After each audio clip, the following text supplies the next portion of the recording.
Welcome to Video Rental, your retro movie hub. Join us as we rewind through the iconic films of the 70s, 80s, and 90s gems. From cult classics to blockbuster hits and even some infamous flops, we're covering it all. So grab some popcorn, get cozy, and let's dive into the wonderful world of retro cinema together.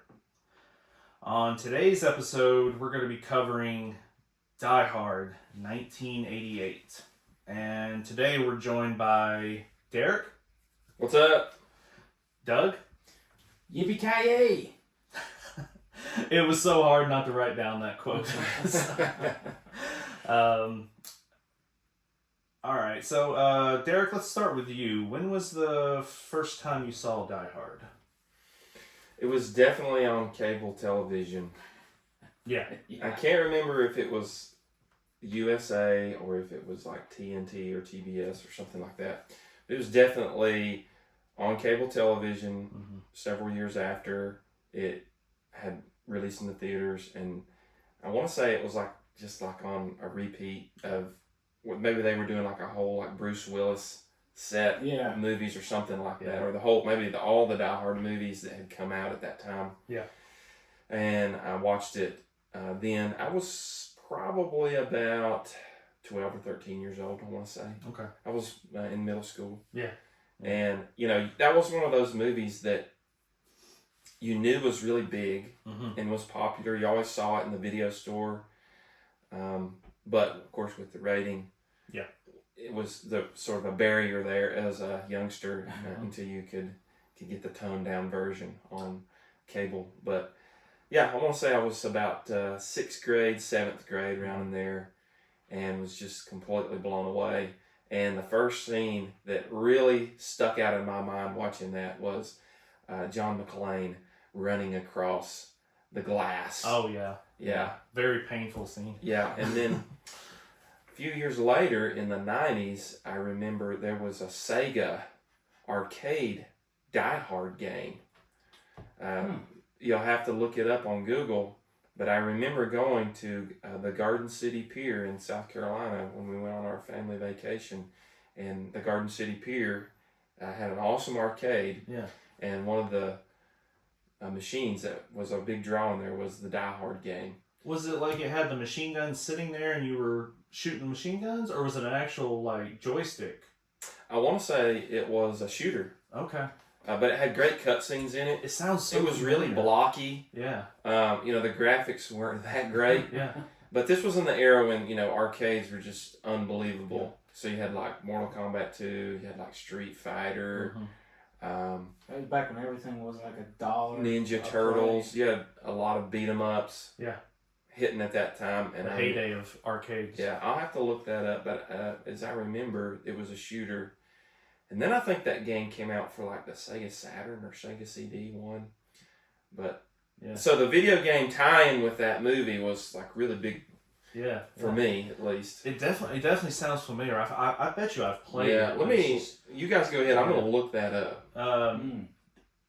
It's funny that I always ask when we've all seen these movies and stuff, and it's so funny.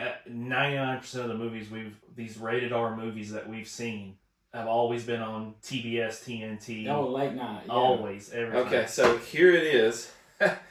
Kind of an ugly picture of the Die Hard arcade. And I was wrong. It wasn't a shooter. It wasn't like the Terminator game. Yeah. I like the way they made Bruce Willis. But it came out for Sega They Saturn. probably couldn't get the rights to But it. it was definitely an arcade machine first. And man, was it a quarter eater. But yeah, go back, look up YouTube videos of the gameplay. It's super blocky. Yeah. And the graphics aren't that great, but it was a great tie-in. A lot of cool cutscenes for that one. Doug, what about you? When was the first time you saw Die Hard? Well, 88 was a weird year because that was probably about the year we were in the process of moving. So Yeah. I was 13, so that was right after we moved up here. So I didn't even know where the theaters were yet. So it was definitely on TV. Yeah. It was definitely on TV when I saw it. Well, I mean, I was 2 when this movie came out, so I definitely did not see this when I was 2. I mean, like you guys, it was definitely on TV, late 90s or something like that. Mhm. Probably a good 10 years later. I was at the perfect age to go see it in the theater. 13. Yeah. Oh yeah. Oh yeah. If yeah. you could get a parent to accompany. Oh yeah. Yeah. Made my older sister take me. We're going. That's how I saw a lot of rated R movies when I was young with my brother. We're going. I think that it was so funny. I think one of the first rated R movies that I got carded at, even though I was old enough to see it, I still got carded, was like I think the third Matrix movie. Really? Yeah, they carded me, Yeah. and I was like, Was it for all the bumping and grinding in the cave and stuff? well, I want to say the first rated R movie that I saw in the theater was Saving Private Ryan. okay, yeah, And that's because my dad took me. Yeah. And he was equally as interested in seeing it. yeah. And I want to say, what year was that? Like 98? So I would have been like 8th grade going into 9th grade, round about in there. So I think I have a vivid memory of going to see that at the Carmack Yeah. over on Tunnel Road. Oh yeah. Yeah. And just that's one we've definitely got to do. Yeah. But I think that's the first rated R movie I saw in the theater. The funny thing is it was at Carmike when they carded me for. Oh really? Like yeah, for that Matrix movie. It was probably a new hire working in the booth that day. Yeah. Probably. Give somebody a little bit of power. Yeah. Go straight to their head. Card everybody. All right. So, Derek, do you want to read us some vitals on the movie? Yeah, so the plot, a New York City cop, John McClane, tries to save his estranged wife and several others taken hostage by terrorists during a Christmas Eve party at the Nakatomi Plaza skyscraper in L.A. Which I have seen. Oh, you've been there? Oh, I've been to it. It's the old Fox building, is what it Okay, is. gotcha. Yeah, I've been right to it. It's awesome looking. So the fact that Christmas Eve is even in the plot description tells you that this is a Christmas movie. I mean, I Which thought we're it going was to debate. It's definitely get chill in the air now, so it's a good time of year to start doing Christmas movies. So I mean, it is not time. Need to do some like fall and Halloween movies and right this now. is absolutely why we're doing It's too early. Die Hard, because Nathan refuses to admit. Moving this is a on, Christmas Derek. movie. So the plot itself, this movie is proof that you do not have to have a complicated plot in order for the movie to be great. Mhm. It's just a very simple story. Yeah. Guy coming in to visit his family for the holidays. And Thieves then take it over the turns building. into an turns action awful. movie rescue. Yeah. And it's just awesome from the get-go. And so a lot of people think you've got to have this deep, convoluted plot with all this character development and all these subplots, and you really don't. No. And this movie is obviously proof of that. Now, we could debate the sequels that came after about which one is better. 1, 2, 3. How many are there now? 5? Yeah, I think the last one was 5 and Yeah. it bombed, so they stopped Like there. his son, I don't know. Yeah, and I haven't seen many ratings lately of like how people tier them. I think it go from what I've seen. I think it goes like 1, 2. No, I think it goes 1, 3, 2, and then 4. Oh 5. man, but I love the second one. Well, but that's the thing. A lot of people don't. People say two, of the People trilogy. hate on the second one. Yeah, I need to people- look up some of those listings. Yeah. Well, I haven't seen the second one forever, so I honestly don't even remember. I know it took place like at an airport or something. Didn't Yeah, it? well, it also takes place on Christmas Eve. Yeah. And so there's not a lot of plot development from the first movie to the second movie. Right. Yeah. And then It the just third knows one that is Christmas- completely different. It takes place in New York City. It's got Samuel L. In it. Well, it really ramped up how complex the writing was in the third one, I thought. But then at the same time, the third one's still about money. It's been a minute since I've seen the third one, and I have all of them on DVD. Yeah. But generally, when I go back and watch them, it's either 1 or 2. And I don't even think I've seen the fifth one. I've seen the fourth one I think I once. saw it on TV. I saw the fifth. I mean, I saw it on DVD. The fifth one takes place like in Russia or something, and he discovers his son is part of like a agency or something. It was not good. It's thin. Totally It's real forgettable. thin. Yeah. Yeah. Anyway, let's talk about these facts. Released on July the 20th, 1988. I was 4 years old at the time.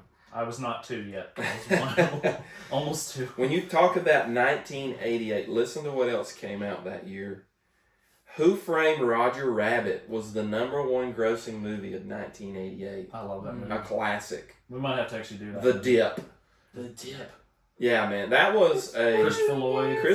Lloyd classic. Yeah. So Die Hard was going up against Who Framed Roger Rabbit. Also coming out that year, Coming to America was Dude. #2. I mean, one of Eddie Murphy's best movies. That Who Framed Roger Rabbit, that was a big deal because of the animation, live action, Yeah. Yeah, together on the big screen. with the Looney Tunes Yeah. characters. Yeah. Yeah. And then also coming out that year was Good Morning Vietnam. I need to watch that movie. I haven't seen it in forever, but Yeah. I always remember it was really good. Yeah, it's definitely a little more. He had a mix. He was trying to bring in a little more. Here's serious another stuff. classic from 1988, the #4 grossing movie of that year, Big, with Tom Hanks. Classic.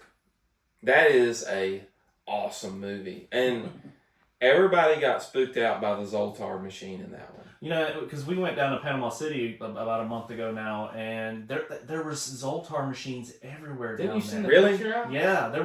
I mean, like everywhere you go, because they have like a strip mall. There was, all kinds of games and everything. It literally, I probably saw at least 10 Zoltar. Did you do machines. one? No. Come Yeah. on, man. Big is a Did great they have one. the keyboard on the ground? Yeah.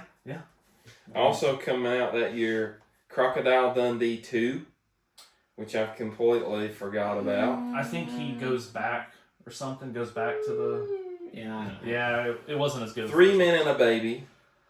Haven't seen it forever. And then the #7 grossing film of 1988 was Die Hard. So I mean, it hit. I'd say that hit at a good time. Yeah. Also, good movies that came out that year. Well, at least top grossing. Moonstruck. I don't think I've seen that. If I have, I don't remember that anything Julia about it. Roberts? Cocktail. Cocktail came out that year. That was Okay. big. The #10, rounding out the top 10 grossing films of that year, Beetlejuice. Oh. We're gonna have to do Beetlejuice. Yeah. That's what It's it on is. the It's Tim one Burton of your classic. fives, what you Haven't look at your face. seen the sequel. It's not good. It's not good at all. Don't worry about it. You can watch it free, I think, on Prime or something Mm, now, but it not is bad, huh? not good. I think it might be on Netflix as well. Also coming out in 1988, check out this lineup. Willow, I've seen that. love it forever. or hate it. Yeah. There's Yeah. usually one extreme or the Yeah, other. Nobody's yeah. really in the middle on that movie. Rambo 3, a total bomb. Yeah. Awesome movie. Love it. If you just want to see him blow stuff up, Oh, yeah. Scrooged Oh, came out in Scrooge. 1988. One of the greatest Yes. Christmas movies ever. Definitely. Bull Durham, Twins, Nightmare on Elm Street 4, Young Guns. Hello, that was a great one. And so, a lot of competition coming out in 1988. And let's not forget the #36 highest grossing film of that year, Ernest Saves Christmas. Oh, One of Preston's favorites. And if I he ain't were seen it here, forever. if Preston were here, he could quote it. I mean, he's got that movie on lock. how about a bumper sandwich boogerly? So I know we talk about this a lot, but it's just like, because we're all 80s fans, but that just goes to tell you right there. It's like every year it seems like had some amazing movies. Oh, yeah. Every single year. Multiple amazing movies. I mean, you can't top the 80s, I feel like. Well, it was like every year. It wasn't. They wasn't competing for. They were competing against other movies. So they were all trying to. Well, everything was Fine. new. Yeah. hmm Yeah, there might have been some sequels like the Rambo movies and, maybe even like Ghostbusters, but it's just like everything was new. There was I mean, think about when's the last time you seen a completely original movie that didn't take from an old one? It's been a while. It's been a while. Yeah. Yeah. I mean, I took the kids this summer, earlier in the summer, to see Minecraft movie, Yeah. which they ate it up. They loved it. And I thought it was pretty funny. Yeah, I thought. It was But I mean, it was based on an IP. Yeah. It's based on the game. Yeah. But you don't hardly see any one-offs. They're like just completely original. No. Like I've said before, really the only guy that's doing that is Christopher Nolan. He's just pulling it out of his head. Well, except for his new movie now, he's doing the Odyssey. Yeah, I saw the trailer for that. Which I was shocked that he was doing a somebody else's story. You know it's going to have time travel in there somewhere. Absolutely.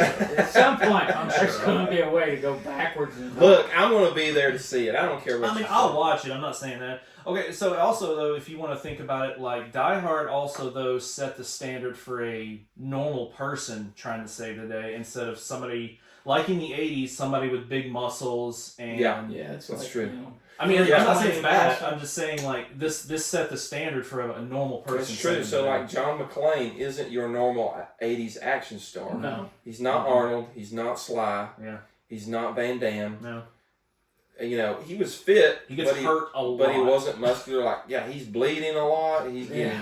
That okay, I know we're gonna Thrown get into it, but around. that scene where he's crawling out the door after he cut his feet up, and it's just like he's Oh, yeah. gushing blood Yeah, he out gets of his shredded. feet. Man, Yeah. So it definitely brought an edgy, more of a realism.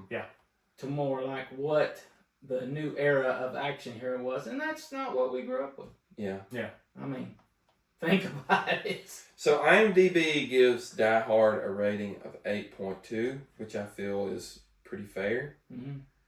Tomato meter, the critic score is 94 and the audience score is 94. Rarely do Wow. you ever see Yeah. that Lockstep. kind of agreement. I think the one of the movies that we've talked about recently, or I've listened to podcasts about, was Aliens. I think Aliens, they're tied like that Oh, as really? well. Yeah, which is very And rare. to get a 94 on Rotten Tomatoes, that's pretty darn good. Yeah. You know, you don't see that a lot. Yeah.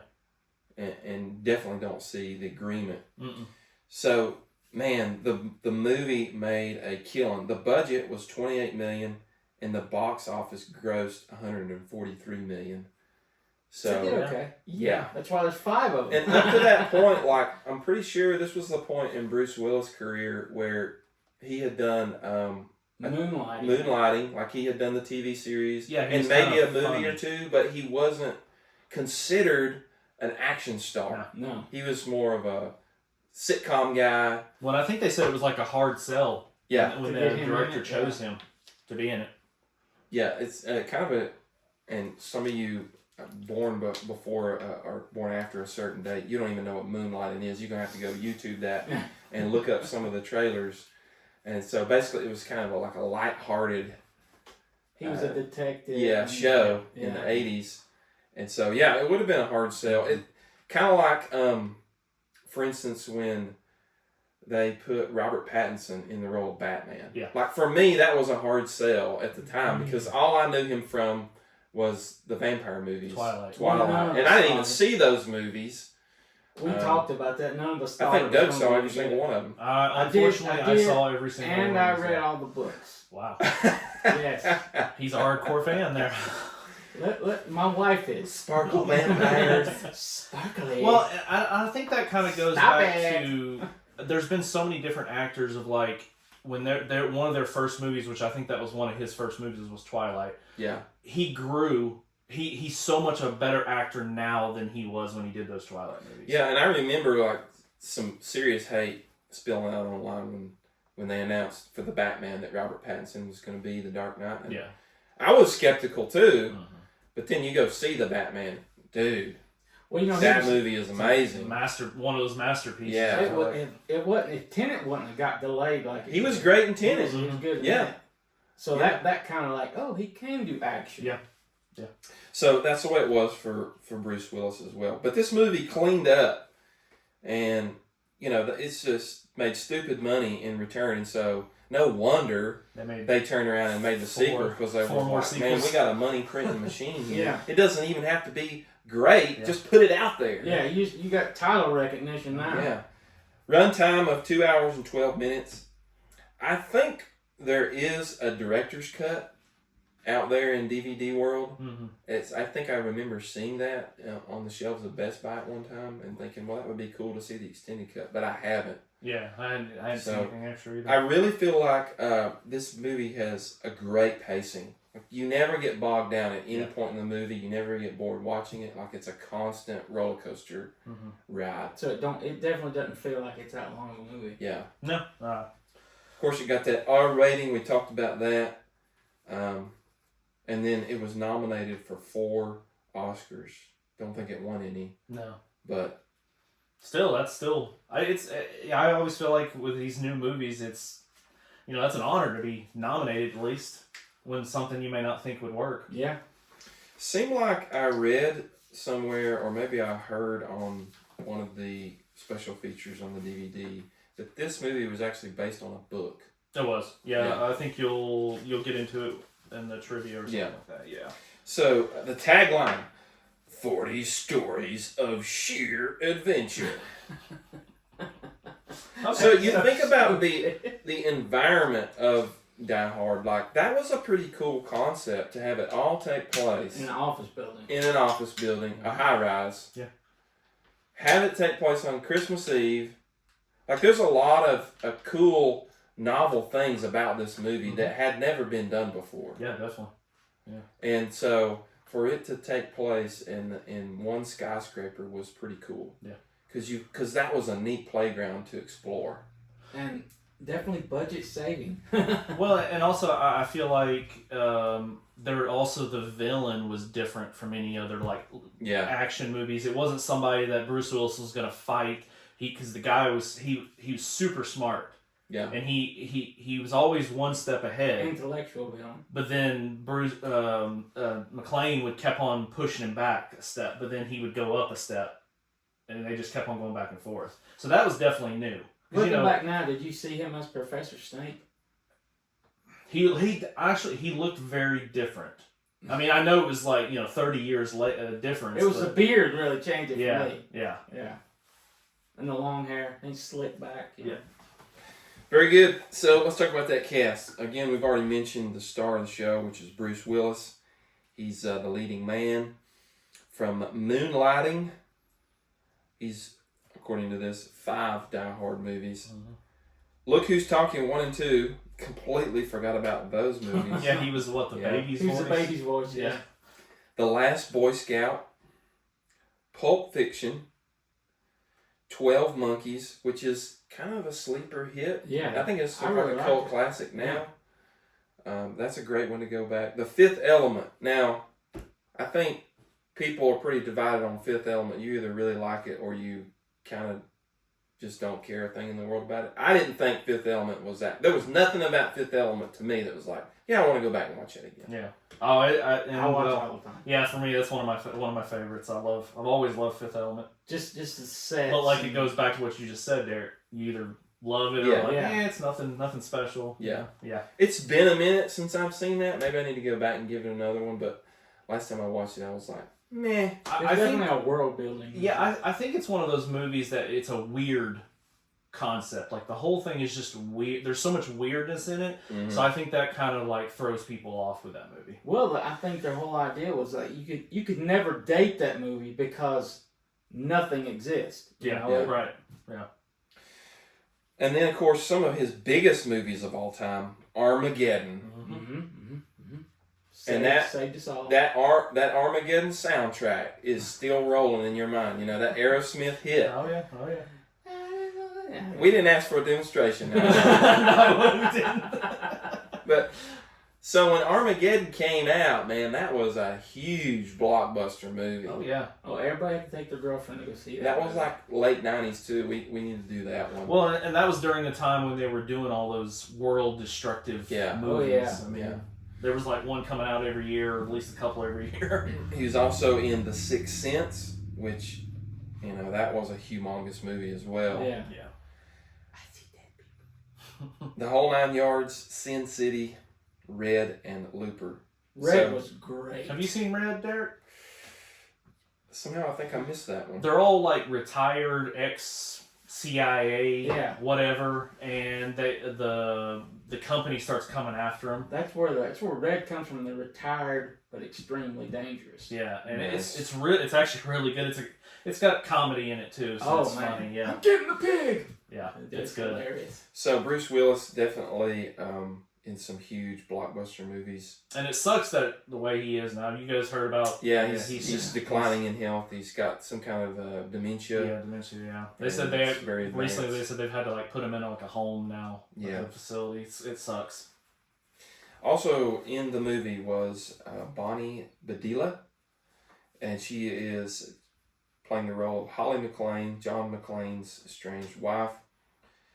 Don't really remember her from anything else besides this movie, but she was in the movie Salem's Lot, Presumed Innocent, Needful Things, and I haven't seen any of those. Derek, I think you might like Needful Things. It's a Stephen King story. Okay. It's about like the devil comes into town and starts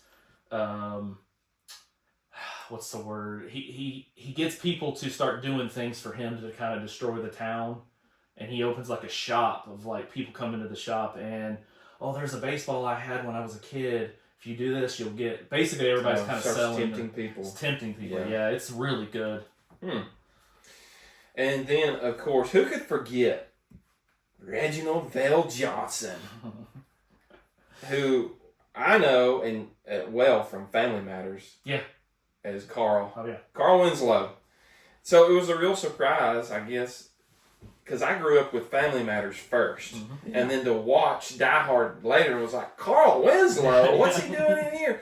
But of course, I also remember him from Ghostbusters. Yeah. Because he's and he plays a cop in all these, right? He was yeah. a cop in Family Matters. He's a cop in Die Hard. Cop in That's what that big theory is. That Wait, there is a theory. I got a theory. I've got it. Lay it on. Okay. Lay it on. Do you want me to go and lay it now, or Yeah. Okay. They brought up. All right. Let's hear I'll go this. ahead and tell it now.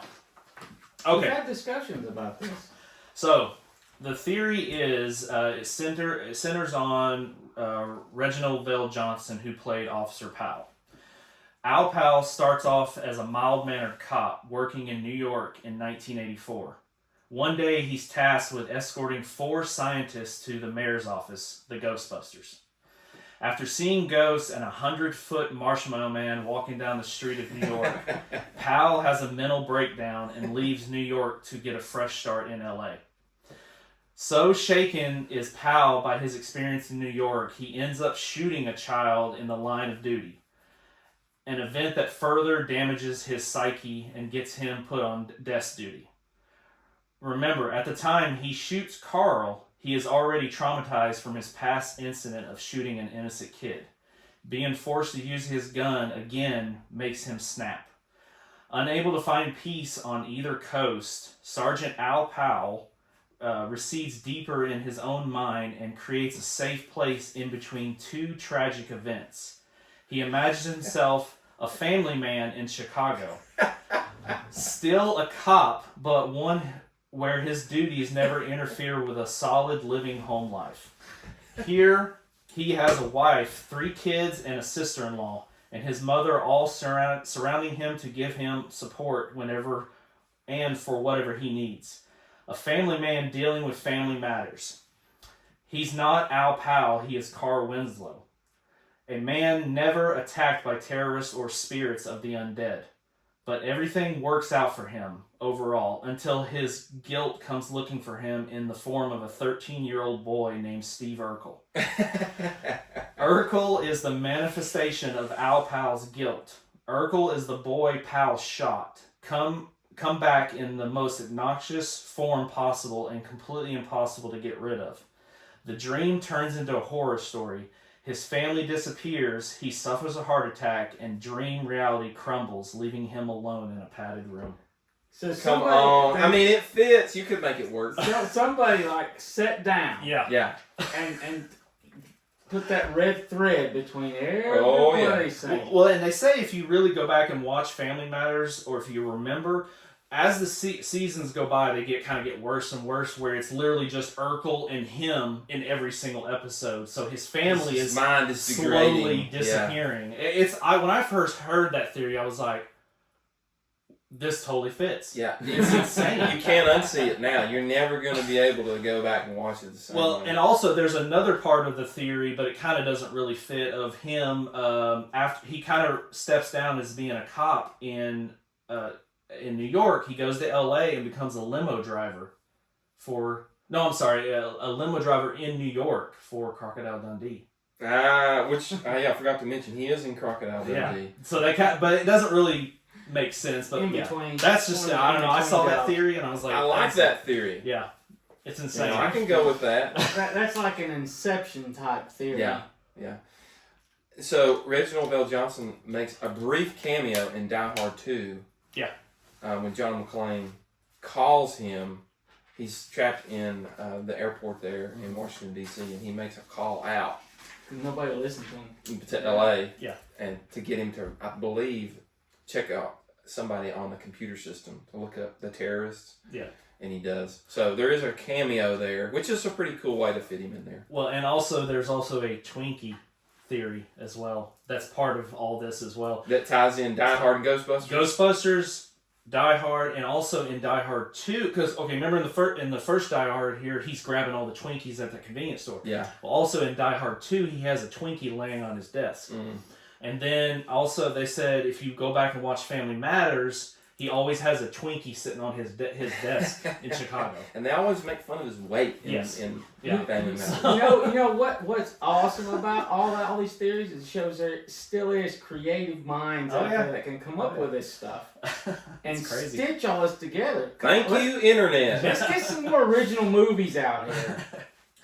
All right, Derek. Yeah. So Yeah, also starring in the movie was Paul Gleason. And he was in Trading Places, The Breakfast Club, Ewoks Battle of Endor, which is on D Plus right now. Yeah. You could go and watch it if you really want to punish don't yourself. want to. Van Wilder as well. William Atherton, another great actor, underrated. You remember him as Walter Peck in Ghostbusters. A pencil neck. I feel like he plays the same character in most of his roles. He's Like definitely a been arrogant- pigeonholed. Yeah. Uppity, just character you love to hate. Looks down his nose at everybody. Yeah. Yeah. And of course, in this one, he plays the snooty reporter who's, what's his name in the movie? Thornburg or something like that. Something like that, yeah. He was also in Real Genius, Die Hard 2, Biodome. Man, now there's a sleeper one we gotta go back and watch with Pauly Shore. No. What? It's Dude, so it's bad. hilarious. I watched it man. just a few years ago, and it is so. That's Horrible. that's what makes it awesome. But that's what kills me is I remember loving that movie when I was a kid, Oh yeah. and now it's so bad. So it's on the list. Then we got William Atherton. Well, no, we mentioned William Atherton. Sorry, Yeah. Alan Rickman. Yeah. Who plays the villain, The villain. Hans Gruber. Mm-hmm. Now you'll remember Alan Rickman from Robin Hood, Prince of Thieves. Yep. He plays the sheriff of Nottingham. Gonna cut his heart out with a spoon. It's because it hit. It would hurt more. Loved Robin Hood, Prince of Thieves. Kevin Costner, Morgan Freeman. Great one. He was also in, and Preston, if he were here, he would nerd out about Galaxy Quest. I love Galaxy Quest. Yeah. Yeah.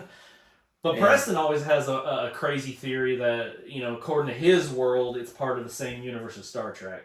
He will tell you it's the same. Yeah, well, he'd have to be here to explain Yeah, that one. Preston's I'm the not- one that could tie a red thread and just Yeah. attach everything to Star Trek. And then you Harry Potterites, Alan Rickman from the 8 Harry Potter movies, Professor which I still have yet to see a single one.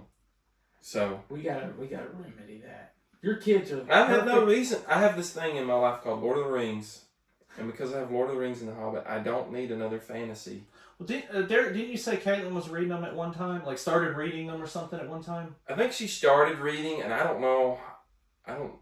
She may have read the first book, and Didn't go no farther. then she just Yeah. got so busy that she couldn't read Yeah. anymore. It's a lot. That's 7 books you got to read. Yeah. because- Alexander Godunov, he was also in this movie.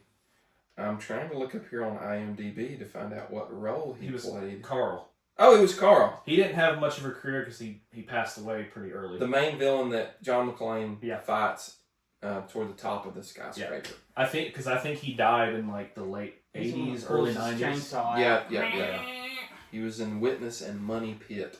Clarence Gillard Jr. starred in this movie. He was in Chips, Top Gun, The Karate Kid Part 2, Matlock, and Walker, Texas Ranger. What a resume. Mary Ellen Trainor. You remember her from The Goonies, don't you?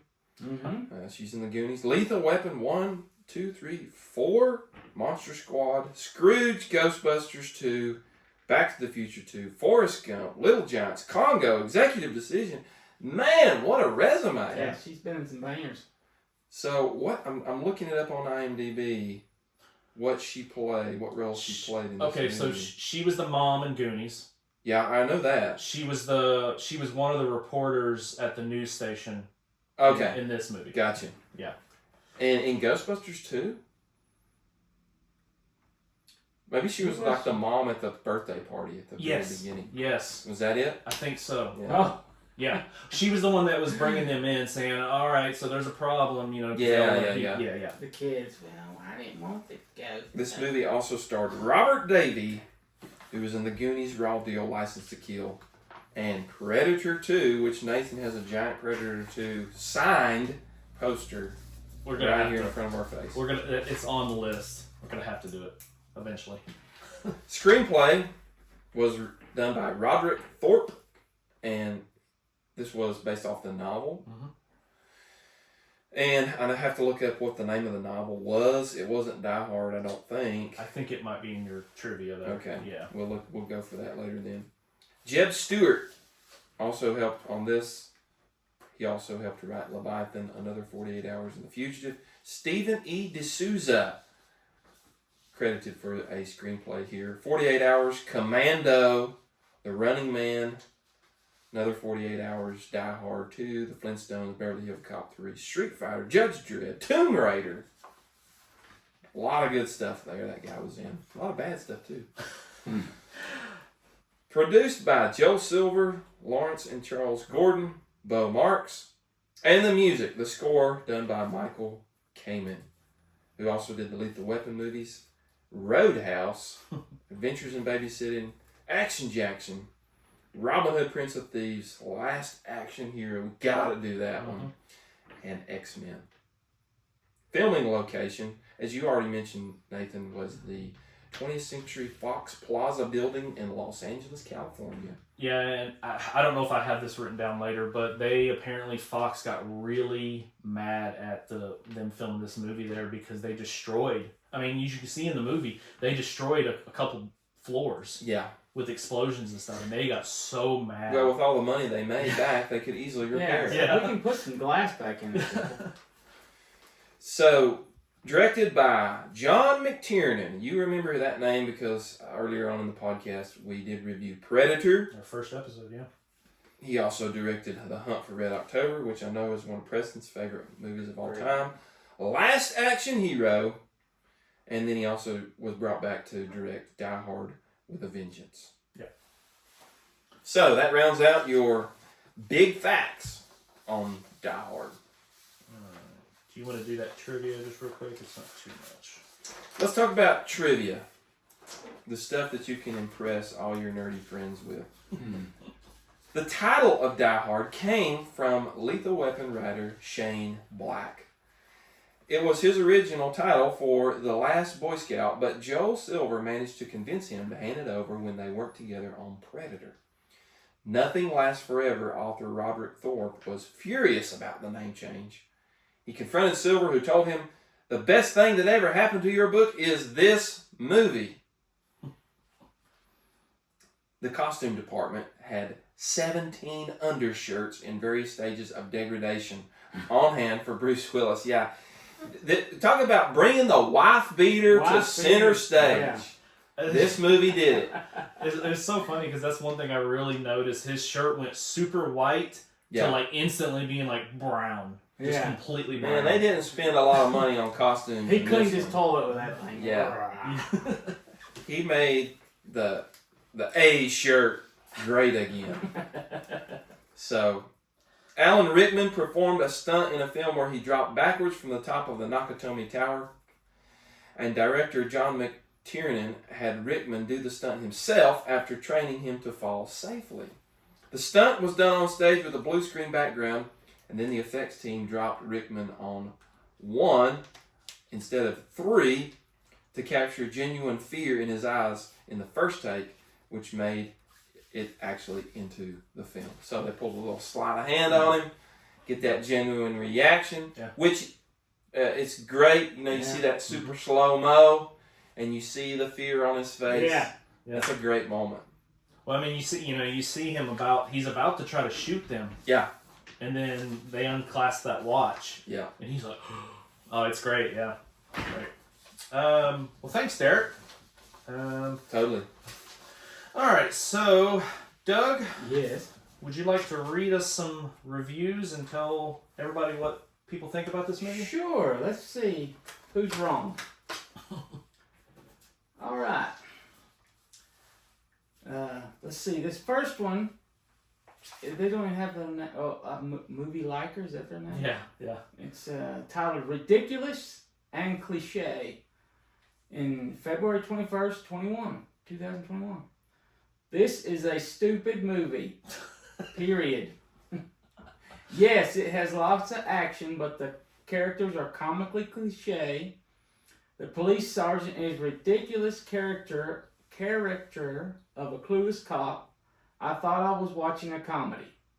The dialogue is thoughtless and cliche. He must have just had like one of them cards on his desk. Come on, we ain't got time for haters. Cliche, let's see how many times I can say cliche in one day. Yeah. The music is good, but Shadow in the Cloud, Ava, and Miss Meadows are better action movies. I don't Never even heard know of those. any of those movies. This guy needs to go crawl back under the rock once he can. Bruce Willis is the best thing in this movie, and that ain't saying much. The movie might have been great back in '88, but it hasn't held up well. Ridiculous and cliche. He did it again. Oh, That is becoming cliche. What did he give that one, Doug? 4 out of 10. Dude. Okay, this next one's 8 out of 10 from Die Hard Ice Cream 57. What? I just invented this username to write this review. January 7th, 2025. So On my birthday. dude. Okay, classic action film. This starts the beginning of, I believe, a 6-movie series. The film takes place on Christmas Eve, where a New York detective is coming to see his wife, but she is stuck in a building held by hostages by international terrorists. Unfortunately for the terrorists, they are messing with the wrong man and his wife because he is very equipped to take on the terrorist organization. I thought this film was okay overall. It is honestly a cult classic, and still to this day in 2025, people love this film. If you enjoy a good Bruce Willis film and a good movie that you can watch some action but don't require a lot of thinking, you will love this. All right. Gave it an 8 out of 10? 8 out of 10. That's pretty solid. This next one, 1 out of 10.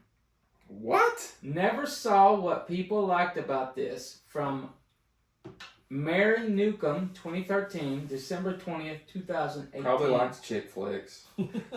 This is not a good movie. I remember when a trailer for this hit TV before it came out, and the first thing I thought, First Blood. John J. Rambo took on a small town police department and weekend warriors by himself in First Blood. Those two movies are nothing alike. No, not at all. I don't see how you can compare those. He did nothing wrong, just wanted something to eat. Die Hard is a single man takes on terrorists in L.A. Copycat! I mean, maybe on the periphery, yes, they have some things in common, but that's a stretch. That's a almost stretching that's gonna break. I mean, That's Bruce just- Willis should be like, think that's awesome. He's getting compared to Rambo, John J. Rambo. I mean, that's okay. I mean, I don't know. The way I look at it when it comes to McClane is he improvises a lot. He knows what he's doing, but at the same time, he's like, I need to figure out. Oh, I'm gonna take this fire hose and tie myself off because Because like, he I'm wasn't in gonna the jump myself. military. You never felt at one time Yeah. watching Die Hard that John McClane was in control of the situation. No. Whereas with Rambo, He was trained. to do all Rambo was going to win Yeah. as a one-man army. John McClane's just one misstep away from ending up in a body bag. He's the best with guns, with knives. He could eat things that would make a billy goat cute. That's Rambo. that. Yeah. That's not John McClane. That's why I'm saying it goes back to this is the start of the normal guy trying to save the Just day. an everyday dude. All right, let's see what this next guy. 10 out of 10. Whoa. The big greatest movie of all time in all caps. He already goated it. Bronco 22, November 5th, 1998. This movie set the platform for all action movies and all other movies for that matter. Bruce Willis was dynamite. I can watch this movie over and over again and not get sick of it. Straight to the point, yes. Alright, this one we do have a Roger Ebert review. Let's see what Mr. Ebert thinks. The idea of a cop trapped in a high-rise with desperate terrorists, the only obstacle between them and their hostages has a certain allure. If the terrorist leader is intelligent and has a personality, one of the hostages could be a strange wife of the cop. Die Hard has technical merits but is hindered by unnecessary elements. Willis' constant radio contact with a police officer tries to boost his morale, but the filmmaker introduces a gratuitous character, the deputy police chief. After we just loved all over Reginald, and he's gonna crap on him like that. Yeah. Who doubts the authenticity of New York Cop? The deputy chief's sole purpose is to be consistently wrong and provide a counterpoint to Willis's progress. The uselessness and Come on! undermines the last half of the movie. Thrillers should be well crafted with minimal interruptions that reveal the fragile plot. This ain't setting up good. I mean, you're knocking on the cop. I would say he did like a more real life. Yeah. He never seen anything like that before. No. He got shot and he drove his car off an embankment. I mean, that's a natural reaction. He hadn't been in the military and been, Yeah. Without the deputy chief, Die Hard would have been a passable thriller. With him, it's a mess. The film has superior special effects, impressive stunt work, and good performances, especially by Rickman as a terrorist. A suggestion for thrill makers: ensure all the characters are at least as intelligent as most audience members. Ooh. Man. 2 out of 4 stars. He wasn't a fan. No. Even the experts can be wrong. That's true. That's very true. Well, thanks, Doug. You're welcome. All right, so let's get into our scene by scene. So, scene 1, we're introduced to John McClane during a flight from New York to Los Angeles, where he's going to meet his wife and children. At Nakatomi Plaza, we meet Holly Gennaro, John's wife, for a Christmas party. However, the building is infiltrated by Hans Gruber and his men. John goes into hiding.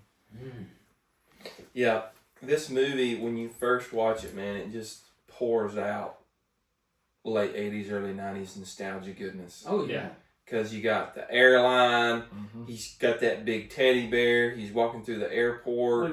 He's on the plane with his gun. Yeah. I mean, you You're don't going to see that a lot today. of things in this movie that That- you're not going to see Yeah, today. you're not going to see that anymore. You can't even take toenail clippers on a plane.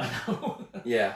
Does anybody else do that with their toes when they get off a plane? I don't know. Take the shoes Make off. fists Make with your fists with toes. toes, Every one of us have tried that. Don't even deny it. If you saw this movie at some point, you put your feet on the carpet and okay, it's not doing anything. I don't know. It's just sometimes you want to stretch your feet out. Yeah, it's just a plot point to get his shoes off. And so, they're in the airport, he makes a phone call, doesn't he, to Holly? Yeah. And it sort of sets up the plot.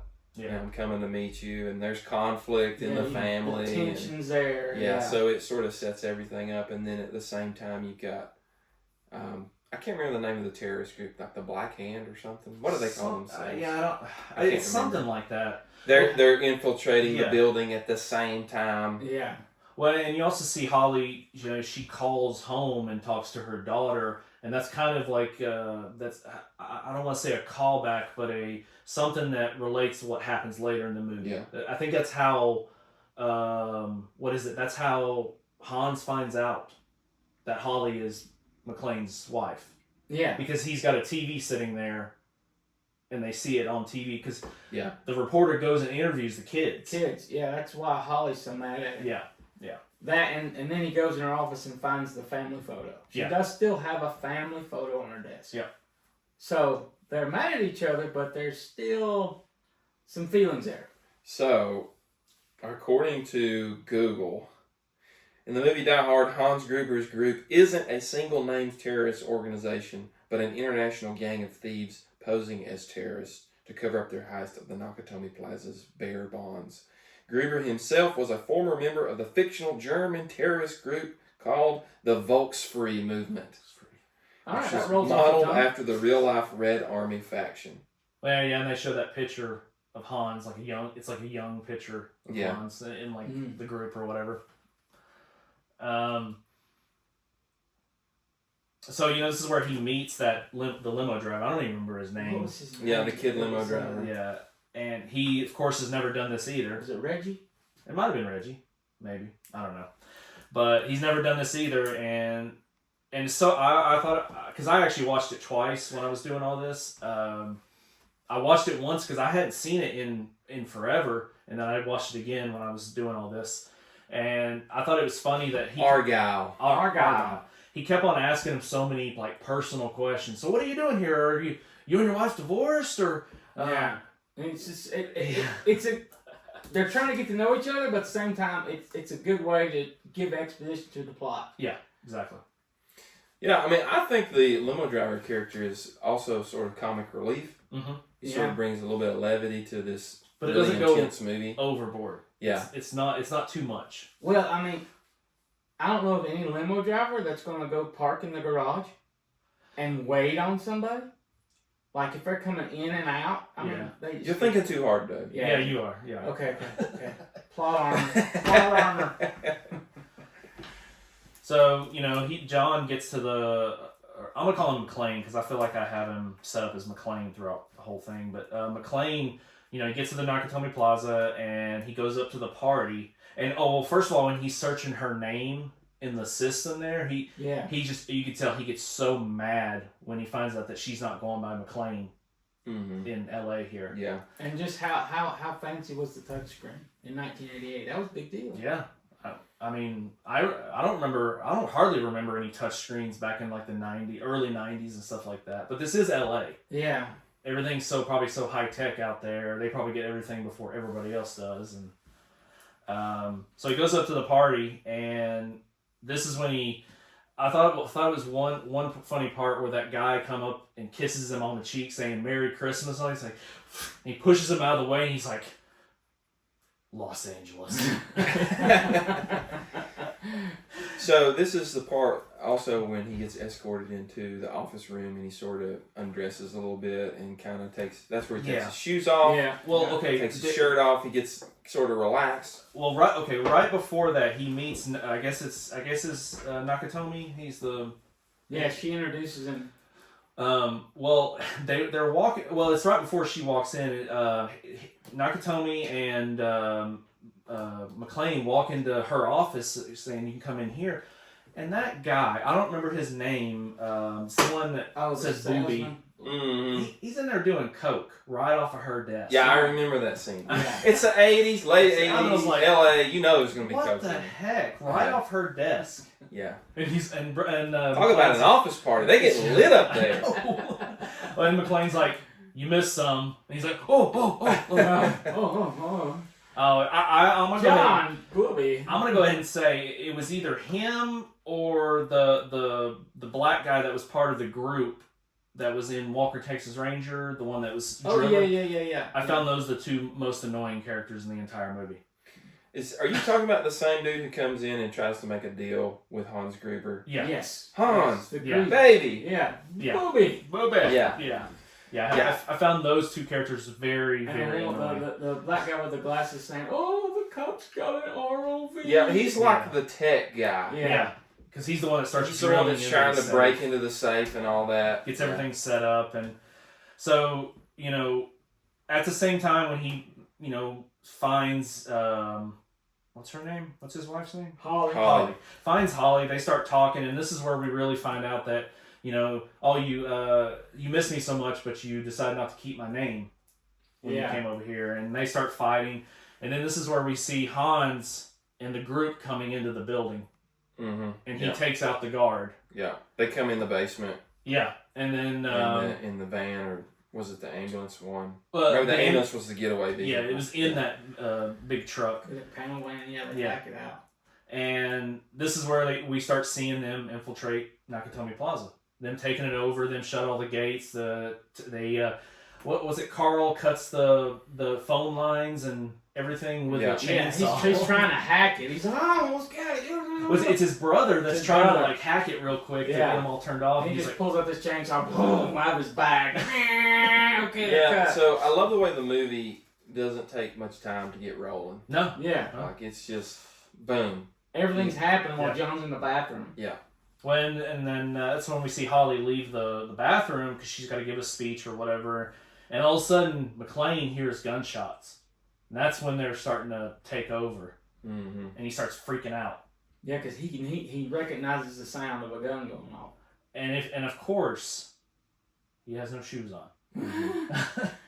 You don't want to grab your shoes first thing. I mean, There have been like massive debates about this online. Like, you go online and you look, people still debate this whole shoe thing. shoe issue. Well, I mean, you can sit back as an armchair quarterback and say, yeah, I would never do thus and so, but put yourself in the situation. Bullets are flying, Yeah. adrenaline is pumping, Yeah. people are dying. You're on a nice clean floor. You're Maybe not- the you're last not thing you're pumping. thinking about is your shoes. I don't think he would think of shoes, honestly. Yeah. I really Yeah. don't. I mean, to me, it's believable. As far as he knew, he could have run in there, shot the guy, and it'd been over with. You know who else is in this movie? Who's that? Vigo. Vigo the Carpathian? Vigo. He's one of the buzzing of flies to Vigo. He's one of the henchmen. That's He plays one of the Swedish guys. yeah. That's cool. I'll have to go back and look that up. I mean, if you notice, most of them are like blue-eyed, Yeah. blonde. Blonde, yeah. But yeah, he's one of them. Except for Hans. Because I think he's the one that he's going down that hallway and he sees McClane, or he doesn't see McClane, but he's checking all the rooms and stuff. And then that's when McClane Discourage of Carpathia. he goes up, I think he goes up to like 32nd floor or something like that above him, a couple floors above him, and he's kind of like what do I do here, because he's in an area where they're doing construction Yeah. Mhm. on all the floors and everything. And Because they hadn't finished. It's a brand new building, right? well, and this is where we see we first meet Hans. I'll go ahead and say that because I know the next scene we really get into it. But we first see Hans. He's very calm. He's chill. He's not waving a gun around just yet. Yeah, he's not a hands-on type guy. He's a mastermind. Right. Mm-hmm. He's not going to get his hands dirty. Yeah. Impeccable business attire. Yeah. You know, he's got that look of like the Wall Street shark from the 80s. Well, He's got that look about him. And I feel like at first we don't really know why they're there. We feel like maybe they're just going to take over the company or something. You know, Yeah, try you to get all the figured some kind of secrets. was it espionage? Yeah, Corporate something like that. espionage or something like We that? don't really know just yet. Do you guys want to go ahead and move on to scene 2? You got anything else for first Yeah, scene? let's do it. Let's do it. Okay. All right, scene 2. Hans captures. Help me out with this. Tagaki. And needs the code to unlock the safe with the $600 million in bearer bonds. McClane sees Takaki killed and kills one of Hans' men. McClane radios for help and Sergeant Al Powell investigates. McClane escapes a shootout in the air duct. Yeah, that's a pretty cool action scene in the beginning. And nobody in the organization knows that John McClane is a cop. Right. Right. They think he's just Because he hadn't been some introduced to some everybody hero. yet. Yeah. Well, and this is where we see Hans figures out who Takagi is, and because he's the head of the company basically, and this is when we find out because he thinks he's just trying to get his secrets or everything of the company, Yeah. but he tells him, no, I need your code for your $600 million safe, Mm-hmm. and he doesn't give up the code, and he kills him right there. Which in 1988, that was a lot. That was a big amount for a 1988. You seeing today? That's not a lot of money. I'm saying now they say. Well, a billion ain't what it used to be. Well, now it's billions It's they true, want to but- steal. You know, nobody goes after a million. And who really goes after bearer bonds anymore? I guess. Yeah. I don't know. I've never held one. If it happened today, it would be in crypto or something. Yeah. Yeah. Ugh. Venmo me, okay? So this is where we see John or McClane witness them killing Takagi, and that's when he kind of goes into more hiding. Mm-hmm. And this is where he sets off the fire alarm on that 32nd floor, and they call the fire department. But then they tell They had a guy that took the security guard's place downstairs. yeah, and they tell them to saying it was just a false alarm, and then the cops go away. Well, they send Carl's brother, which I don't even remember the guy's name, to investigate that floor because they know that's where it's coming from. And that's when him and McClane and Carl's brother get in a fight for the first time. Mm-hmm. And McClane's getting whooped for Yeah. first fight. He's getting beat up pretty well. And so they wind up, going through walls and everything and wind up falling down some stairs. And Carl's brother winds up, I guess his neck breaks or whatever. Yeah. kills him. He Yeah. took the wrong fall. Yeah. So this is where we see he gets his machine gun, and Mm-hmm. there's something coming It's up. the radio. The radio. He gets. I think he gets explosives too. Mm-hmm. No, he And- gets the detonator caps, right? So it's one or the other. I can't Yeah, he remember gets which the one gets caps. first. They're going to put in the C4. But the air duct scene, Yeah. Oh. and there's several of those spliced throughout the movie. That's like an iconic part of this movie. Mhm. Is and that's even a meme today. You see that a lot where you got John McClane with the Holding lighter the line. Yeah. going through the air, Holding the air Zippo. ducts. Yeah. And that. Come to LA. We'll hang out. It's Yeah. fun. Well, That's another thing, Doug. The movie has a ton of one-liners. Oh, yeah. Tons Yeah, of great definitely. quotes. Well, see, and McClane gets on top of the building there. He's trying to get radio in for help, but they're like, "You can't be using this channel. This is for emergencies only." He's like, "What the heck do you think this is? This is an emergency." Yeah. And so they decide to they call Al. This is where we're introduced to him, and he's grabbing a bunch of Twinkies. I was going to say. Yeah, he's at the Twinkies are back convenience to- store. Yeah. Yeah. Yeah. And the guy's like, it's for the kids. And the guy behind the counter looks at him and says, okay, yeah. One thing I remember about watching this movie for the first time on video, not on TV, but a lot of F-bombs being dropped in Yeah. the movie. Oh, Like, yeah. They seriously edited out the language for TV. For TV, yeah. And then watching it the first time, I was like, I don't remember there being that much cussing in the movie. Yeah. Believe Yeah, it you or not- notice those things as a kid. No, Yeah. believe it or not, Derek, there's been a lot of movies where I've been shocked by that I would see as a kid, but then I would see it as an adult, like on DVD Yeah. or whatever. I'm like, whoa. Yeah, I you didn't- see an actual slip of some cleavage. Oh, like, I didn't I don't remember that. yeah, But- TBS ruined Well, us all. and yeah, TBS and TNT were Turner. so bad for putting other words in for the cuss words. Like, it was like, yippee-ki-yay, mother flubber, or something. Yeah. I remember that being one of them. And it would be a different voice completely. Yes. But you didn't care. They did that especially for, what's his name, in like Goodfellas or Oh, Oh, Joe man. Joe Pesci. Pesci. How are you going to TV edit Goodfellas? Every other word is an F-bomb. Well, and like Doug said, it was always a different person You have Joe saying the Pesci's word. Yeah. voice, and then some other guy's like, fried chicken. What are you talking about, you mother trucker? Yeah. Mother Garlic trucker. make my feet stink. What? That's from In Living Color.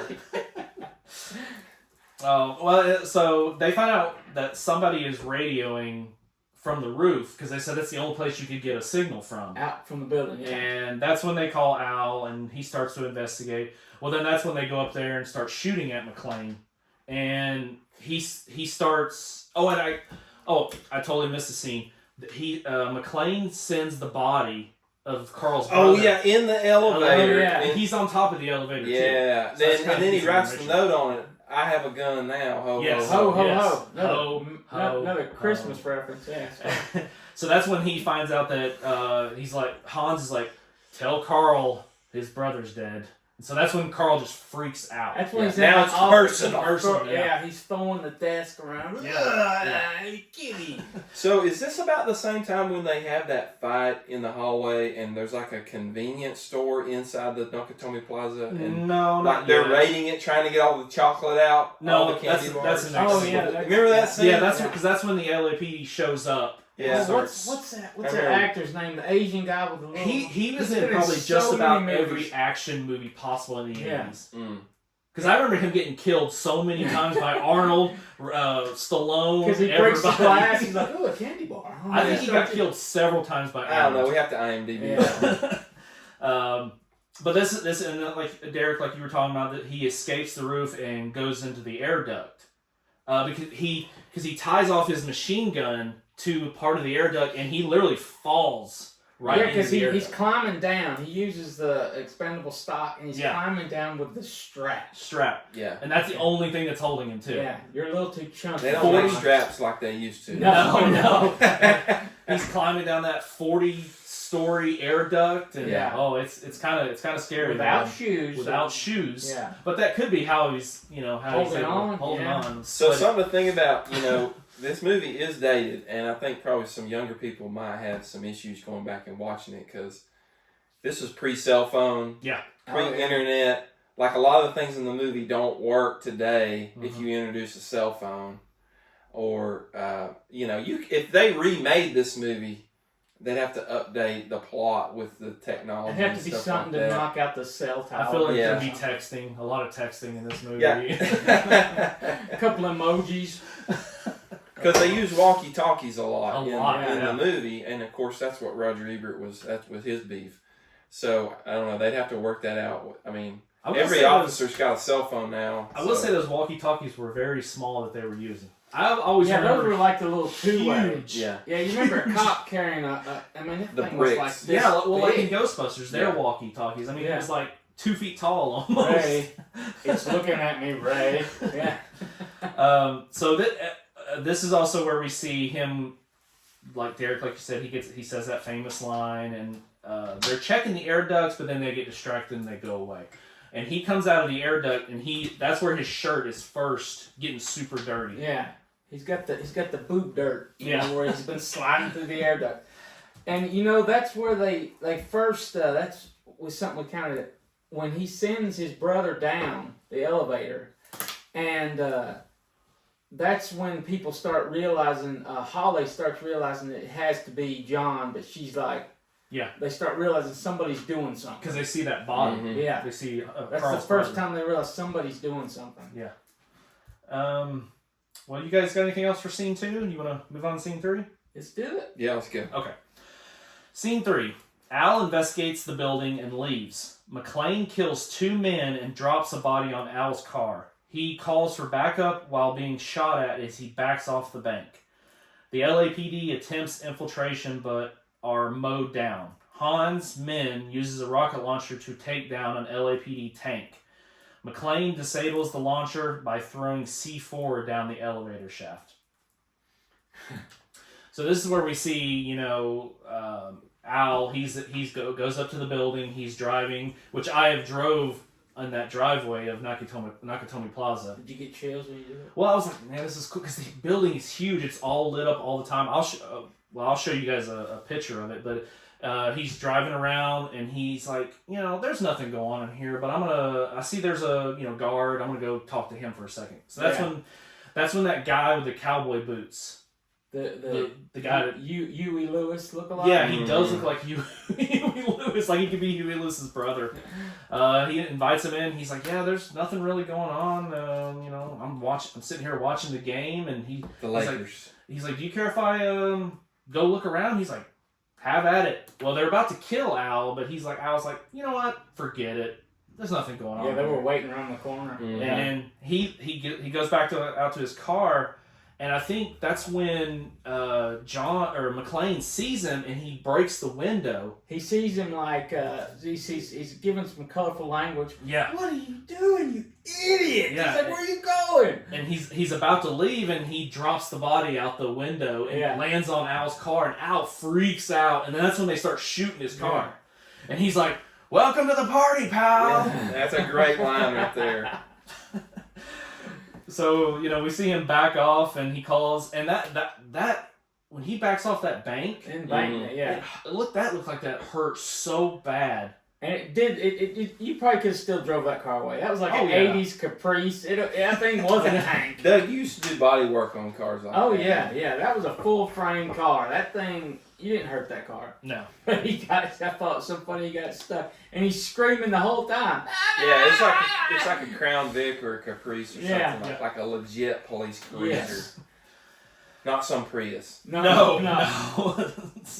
A Prius probably would have blown up. So when the LAPD moves in and you meet the police chief, he's a real bonehead. He's an idiot. Yeah, there, like you said, there's a couple of characters in the movie that are just total idiots, and you love to hate them.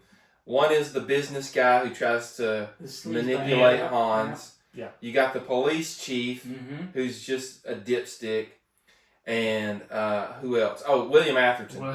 His I character. think he might be the worst. His character, like, they do a really good job of making some annoying characters that really aren't villains. They're just dipsticks. Everyday people you could run across. I would almost think William might be the one of the worst though, because the fact that he later on we'll talk about it, but he invades McClane's house and talks to the kids, and he tells the housekeeper, "If you don't let me in, I'm gonna call INS on you." Yeah. She's like, "Okay," she's scared. I think he might be one of the worst characters in the movie. So that's why at the end with the very end, that you're cheering for that part. Yeah. The rocket launcher scene with the SWAT vehicle. Yes. This is when the action really starts to ramp up and the set pieces get bigger. Mm-hmm. And you watch this movie today, the action sequences hold up. Yeah. Because they didn't use special effects. This wasn't CG. No. They actually blow this stuff up. Practical effects, real explosions, real vehicles, train stuntmen. Mm-hmm. And I feel like, you can't take away from the action element of the movie. Like, it still looks good today. Oh, yeah. I gotta say, I've never seen a rocket launcher like that. I'm always so used to seeing the rocket launchers you just throw on your shoulder, but they actually had to bolt it down to the floor. Yeah, that's a unique one. I've never seen that. That's Maybe it was a German model or something. That was more like anti-air missile. Probably so. So that's when the LAPD gets their tank in there, because they also send a small group of guys up to the door. And this is Derek. This is what you're talking about. That Asian guy comes up and they get ready. They just want to wound him, but they get ready and he sees a candy bar. Yeah, that's that scene. He grabs a candy bar. That's about the point in the movie when your stomach starts growling. You're like, I am hungry for a crunch bar. But I feel like one movie later on that borrowed this concept and even took it to another level was T2. Because when they break into Skynet and then the SWAT team comes in. Yeah. Oh yeah. And then you get the helicopter scene. You get the motorcycle riding up the staircase. You absolutely. You get Arnold blowing. Well, not really blowing people away, but shooting them in the kneecap. Yeah. No casualties. Yeah. Derek, I never thought of that. Yeah, there's a connection there. It's like Die Hard got the ball rolling there, and then T2 just took it to another level with the office complex. And even that's a heist too in Terminator 2, because they're going in to steal those pieces. Yeah. And it's always everybody's always waiting on SWAT, and they knew SWAT, when SWAT would come in, they knew they had to defeat SWAT before it would go to the next level. Right. Mm-hmm. Well, and see, that's when they bring that tank in, and they're using that rocket launcher just to they're not even, they're just disabling the tank just yet. Well, and that's when McClane sees them he's got to do something, so that's when he decides to take, because I think that bag he had did have a couple bricks of C4 in it. So he takes a computer screen. You guys remember when computer screens were they're little CRTVs. Yeah. So he takes that, puts it in a rolly chair, and then he duct tapes it on, he ties it up with Cat 5 cable and stuff. And that's when he rolls it down that shaft, and he keeps on looking down because it's nothing's happened yet. and then it blows, and that whole floor That's a great scene. blows up. Yeah. And he's like, "Oh no!" And he jumps back. Oh, it's such a great scene. Well, I mean, he's trying to prove a point. Hey, you're going, because he saw right before that, he saw them rolling, taking the rockets out to where they could take them off, and he saw one of the boxes fall out Yeah. with the little missile, and he's like, "Oh, these guys got serious artillery." Well, And that was the part killed that had Vigo in it too. He was one of the ones carrying the boxes of I rockets. don't know how I missed that. Well, he just, I mean, he He doesn't. doesn't have the he's- makeup. He doesn't have the he's makeup on, but different. also he's got his hair tied up, and you Gotcha. know he looks a Yeah. little different. But now that you know it, you'll see it and like, oh, okay. So after Maybe- Thanksgiving, maybe- we watch it for the holidays. Maybe when Yeah. he died in this, he became Vigo or something. There you go. There's a theory out there somewhere. Somebody's done it. We ain't found it yet. Well, and you know, McClane in this scene, he's also like he knows LAPD. They're stupid. Everything they're doing, he's like, no, It's predictable. don't do that. Yeah, it's stupid. This is about the time.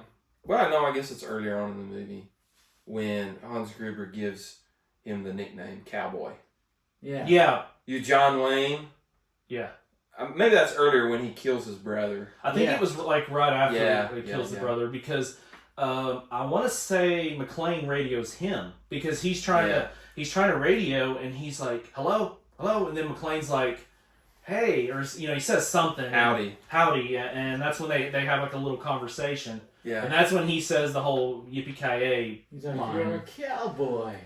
And he's like, I always saw myself as a more of a what was the cowboy back in like the Roy Rogers. Roy Rogers. He always, Yeah. he's like, so you're John Wayne. He's like, I always saw myself as more of a Roy Rogers, and that's when he says yippee-ki-yay. And but I'm trying to think if there's anything else in this scene because I feel like the movie goes quick. It moves. Oh, once it starts, I was Yeah. when I was doing the scenes, I was actually kind of struggling because there was so much happening in every scene. Mhm. Because I usually how I kind of break it down, I see how long the movie is, and then I'll break it down either into 4 or 5 scenes. So I'll like this one was like every 26 minutes. Then that's when I would do a scene.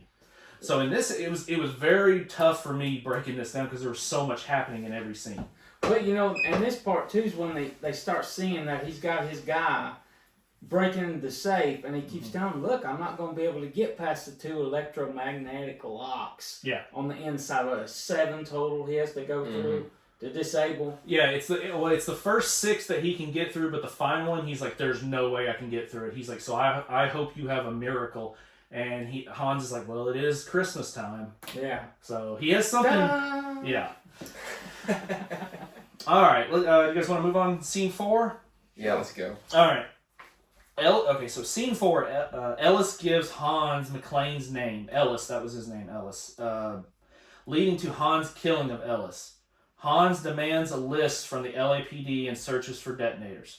The FBI arrives and takes control. Hans pretends to be someone else, but McClane quickly identifies him. They shoot the glass, injuring McClane's feet. As McClane deals with his injuries, the FBI orders the city to cut power to the building, killing the final lock on the safe. There's your miracle. Yeah.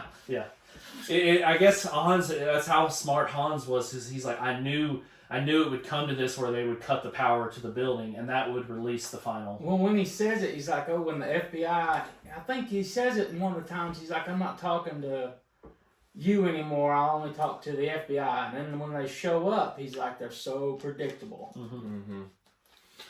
That walking over the glass scene, though, that's the scene that sticks with you. Yeah.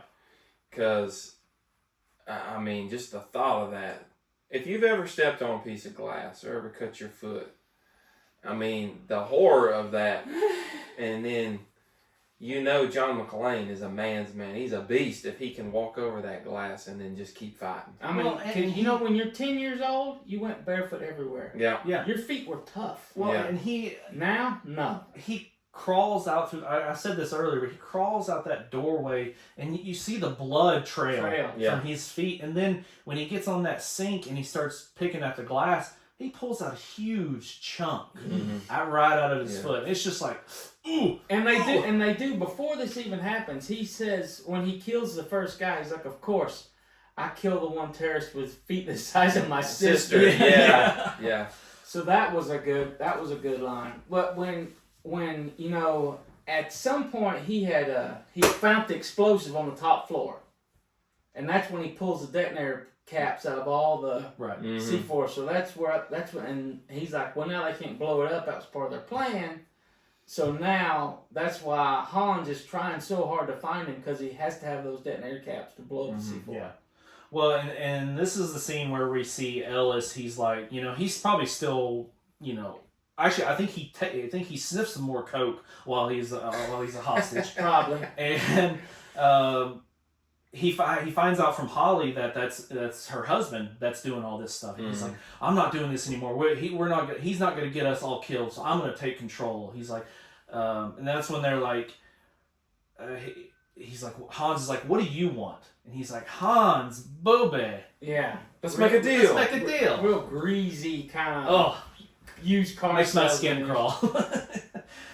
And that's when this is where we find out that this is when Hans finds out it's John McClane.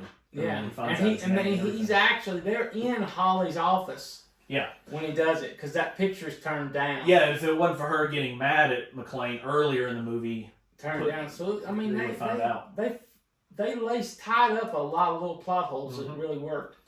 So how many people does John McClane kill in this movie? Because it's not like Rambo or Terminator where you're just going in and just Mowing down opening everybody. fire, mowing people down.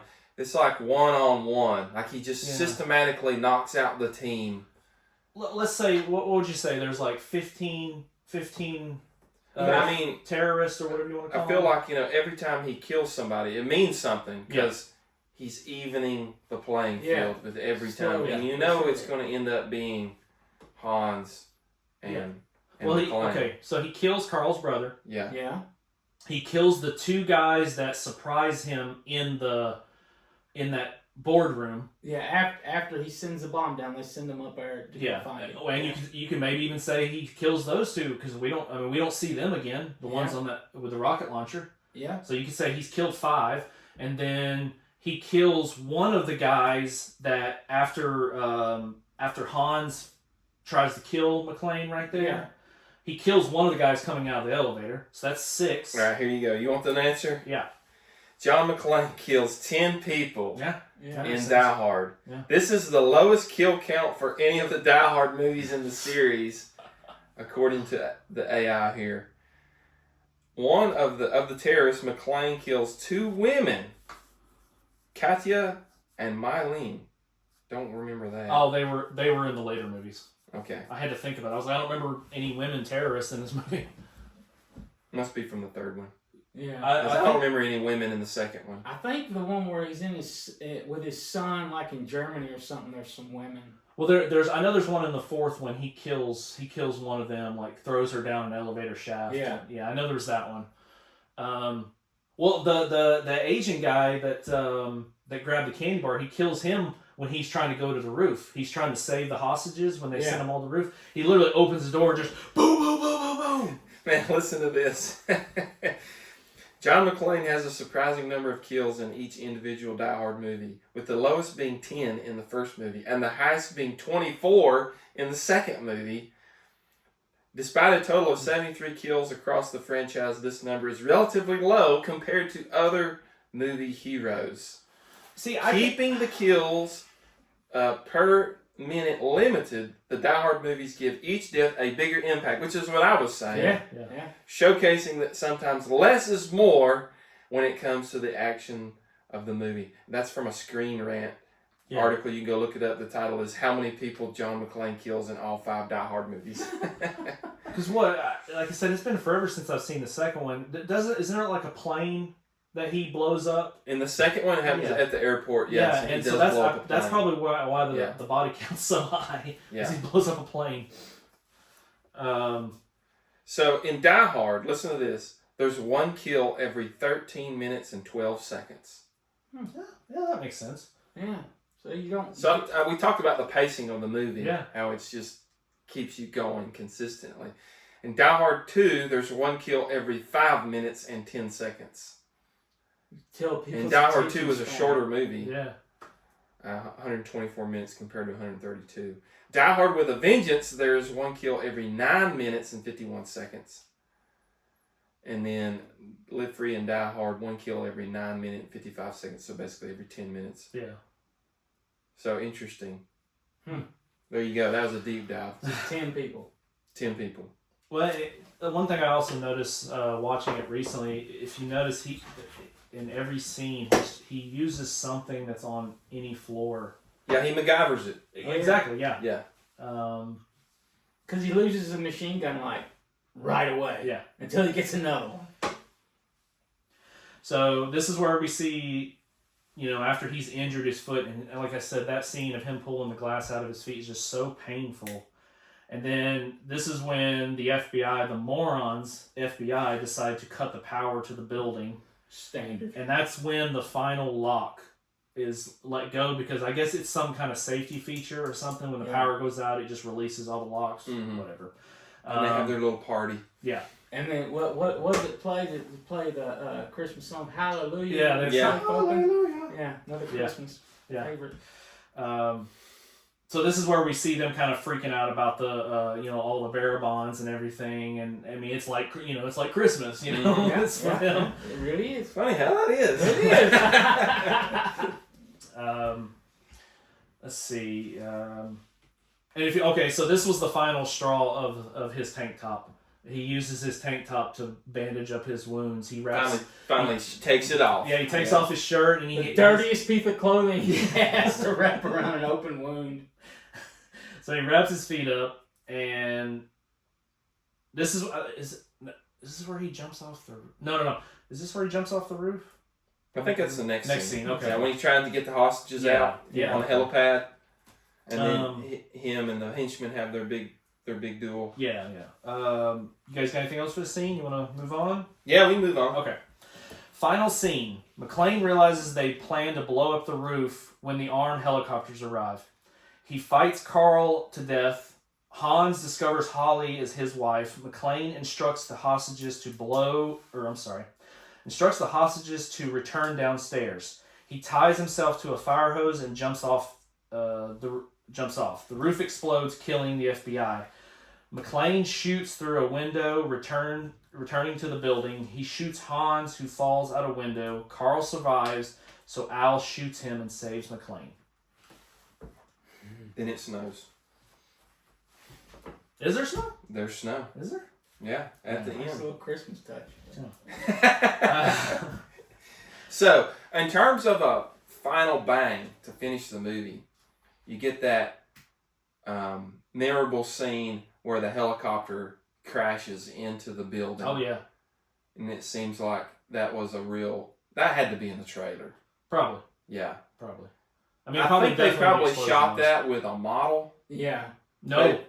They really flew that. They really blew up the That's helicopter. why Fox was so mad, because they actually, it wasn't a real helicopter. They built a helicopter to crash into the... Like a life-size helicopter. That's why they were so mad. Balsa wood helicopter. They said they practically almost destroyed the Fox building doing all these explosions and everything. They were so mad. And this is when you get the first... how douchebaggy the FBI is. They were sitting there talking about what's acceptable casualty loss. Yeah, they say, what is it, 20% or something like that? Yeah. I can accept that. That's an acceptable loss. Let's talk about the death of Carl. The death of Carl, because that was pretty gruesome, right? That's where, they've been sort of cat and mouse through the whole movie. And then they finally have that showdown. Yeah. What's when Carl finds him? Yeah, and in the beginning, he just is beating the daylights out of McClane. Yeah. And you feel like, man, he's talking smack the whole time. Yeah. Well, and we'll see, that's when McClane gets his chance to... There's a chain set right there. Yeah. He wraps the chain around Carl and pushes him and...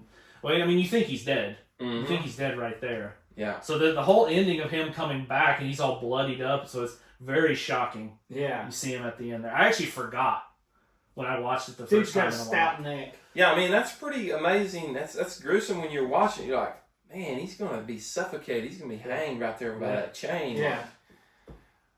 No but I wonder. guess that's what really, if you look at it, it's because it was tangled around his leg too. Mhm. So maybe I think that's Well, and I why think he had his hand around the chain too, so that's probably one of the things that saved him. Was the fact that he still had it wasn't tied around his neck. So this is where we see the FBI trying, because this is right after the fight, he makes his way up to the roof and he sees all the hostages on the roof and he's like, "Go back down! They're about to blow up this roof! Go back down!" And he starts shooting his machine gun to scare They them think down. he's the bad guy. Yeah, they think he's, so they start shooting at him, and that's when he's like, "All right, I got to do something." So he grabs that fire hose and ties it around himself, and then all of a sudden the top explodes, Yeah. killing the FBI because they're morons.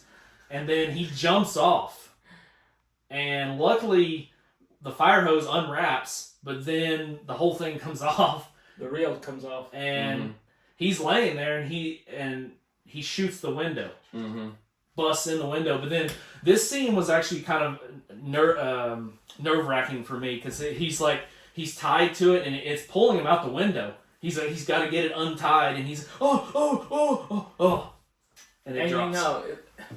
You ever messed around with one of them nylon fire hoses? No, Once I them things knot on themselves, but you ain't not doing it. you pretty much got to cut them. And one thing we hadn't really said, hadn't brought it back up in, but let's remember our limo driver Argyle. Oh yeah. Yeah. In the base, He has his hero moment too. So many things happen behind him that he does not realize. Yeah. Because he's on the phone in the back of the limo with a girl. Yeah. Yeah, baby, I'm working late. Yeah. Well, and so that's where we see the. I wish I knew his name. The tech guy of the group.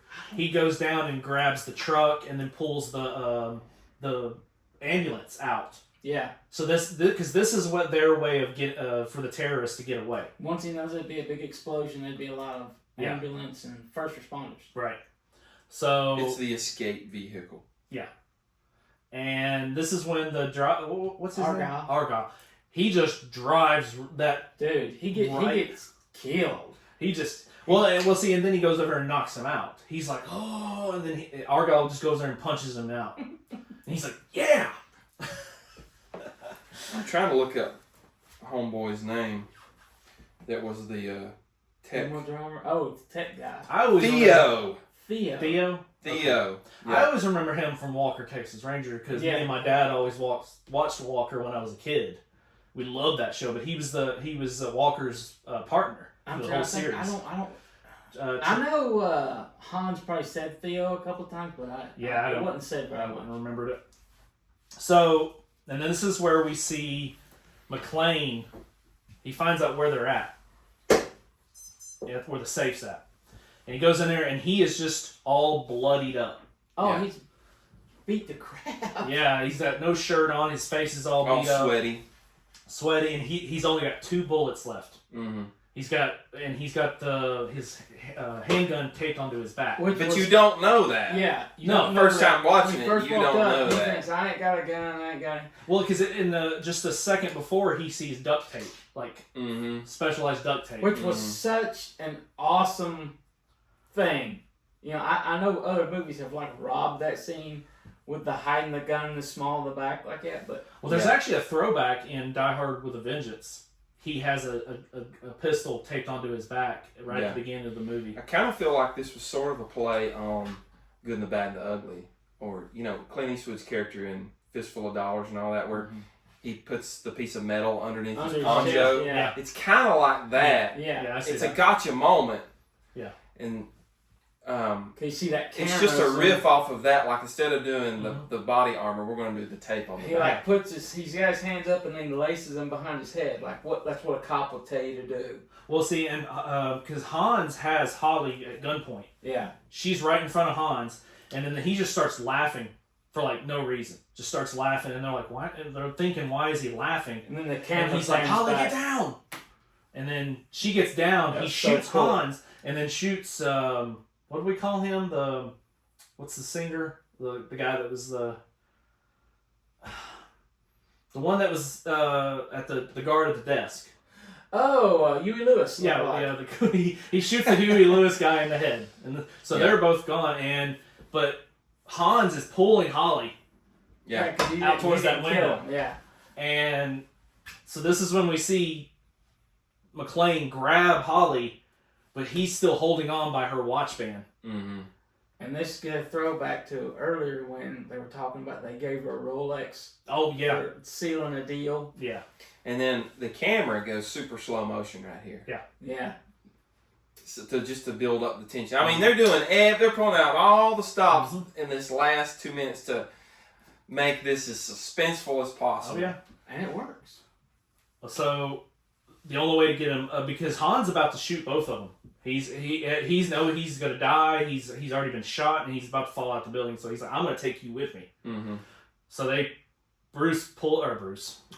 McClane pulls the clasp and he falls.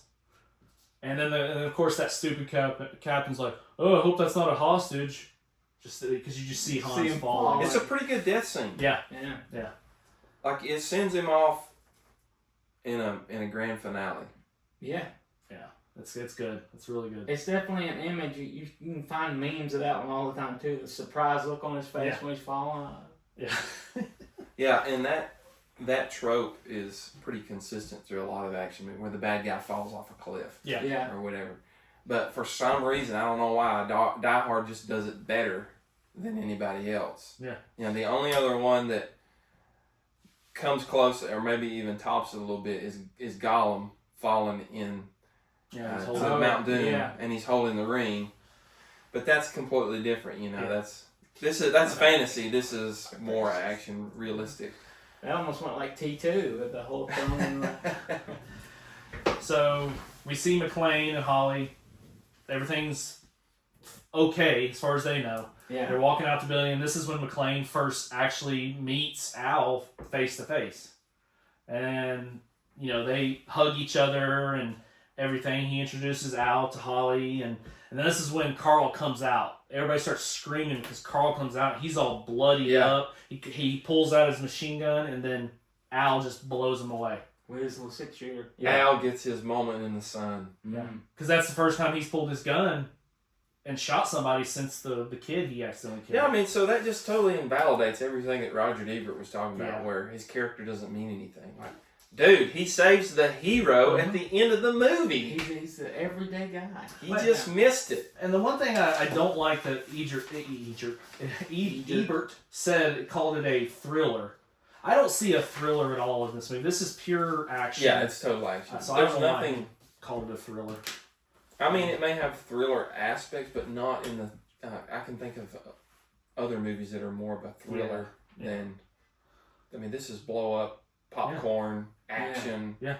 It's Summer testosterone, blockbuster. full of testosterone, and dudes love it. So after he shoots him, that's when, what was his name? Reginald, the limo driver. Argyle. Argyle.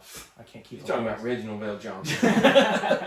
Argyle busts out of the gates there, and they're like, no, he's okay, he's with okay. the red blinking. He's with me. And that's when they get in the limo, and you can see them, Starts playing "Have Yourself a Merry Little Christmas," Yep. and then the snow flies. and then they drive off. And that's Okay, into and the you, movie. you skipped over a part. What did I skip over? When Holly gets to meet the reporter. Oh, well, and we totally skipped over what he did. He invaded the house and everything. Yeah. Totally skipped over That's that. just like a subplot. That's Yeah. not really important to the main part of the movie. But everybody But, wanted to see him get punched. yeah, Yeah, it shows you what he's willing to do. He's willing to go scare some kids and scare an old lady just to get a story. maybe there's a conspiracy theory about Walter Peck and Absolutely. Is that maybe that's Thorn why he went and Good or learned whatever from his there. name is. I feel like when I saw that theory, I feel like I saw something on that. I don't know. Like after Walter Peck got fired in the first Ghostbusters movie. Change his name so and become just a reporter. as Reporter. Reginald Vale Johnson always plays cop,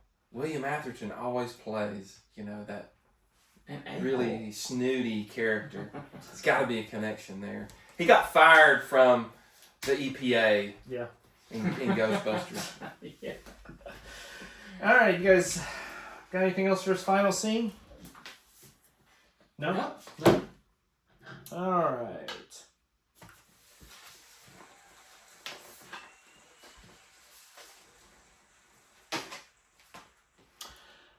So it's time for our famous scene of Derek. This comes back to what you were talking about earlier about the book. Die Hard was adapted from the Roderick Thorpe 1979 novel, Nothing Lasts Forever. It was a follow-up to his 1966 work, The Detective, which, this is going to kind of throw you guys, which was adapted as a Frank Sinatra vehicle in 1968.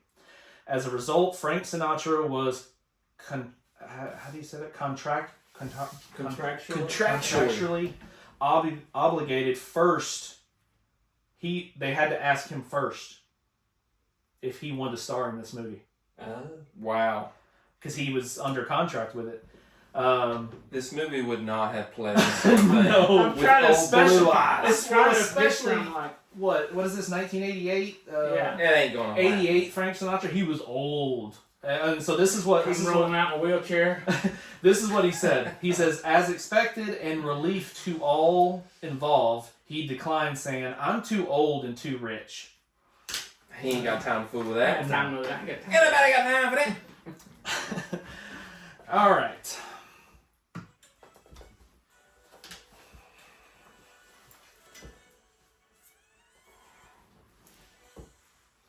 All right.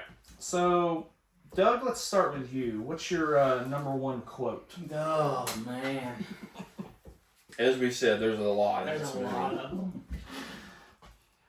I'd have to say one I'd probably still use this day. Welcome to the party, pal. That's probably one of my favorite quotes. Yeah. That's one of the best ones.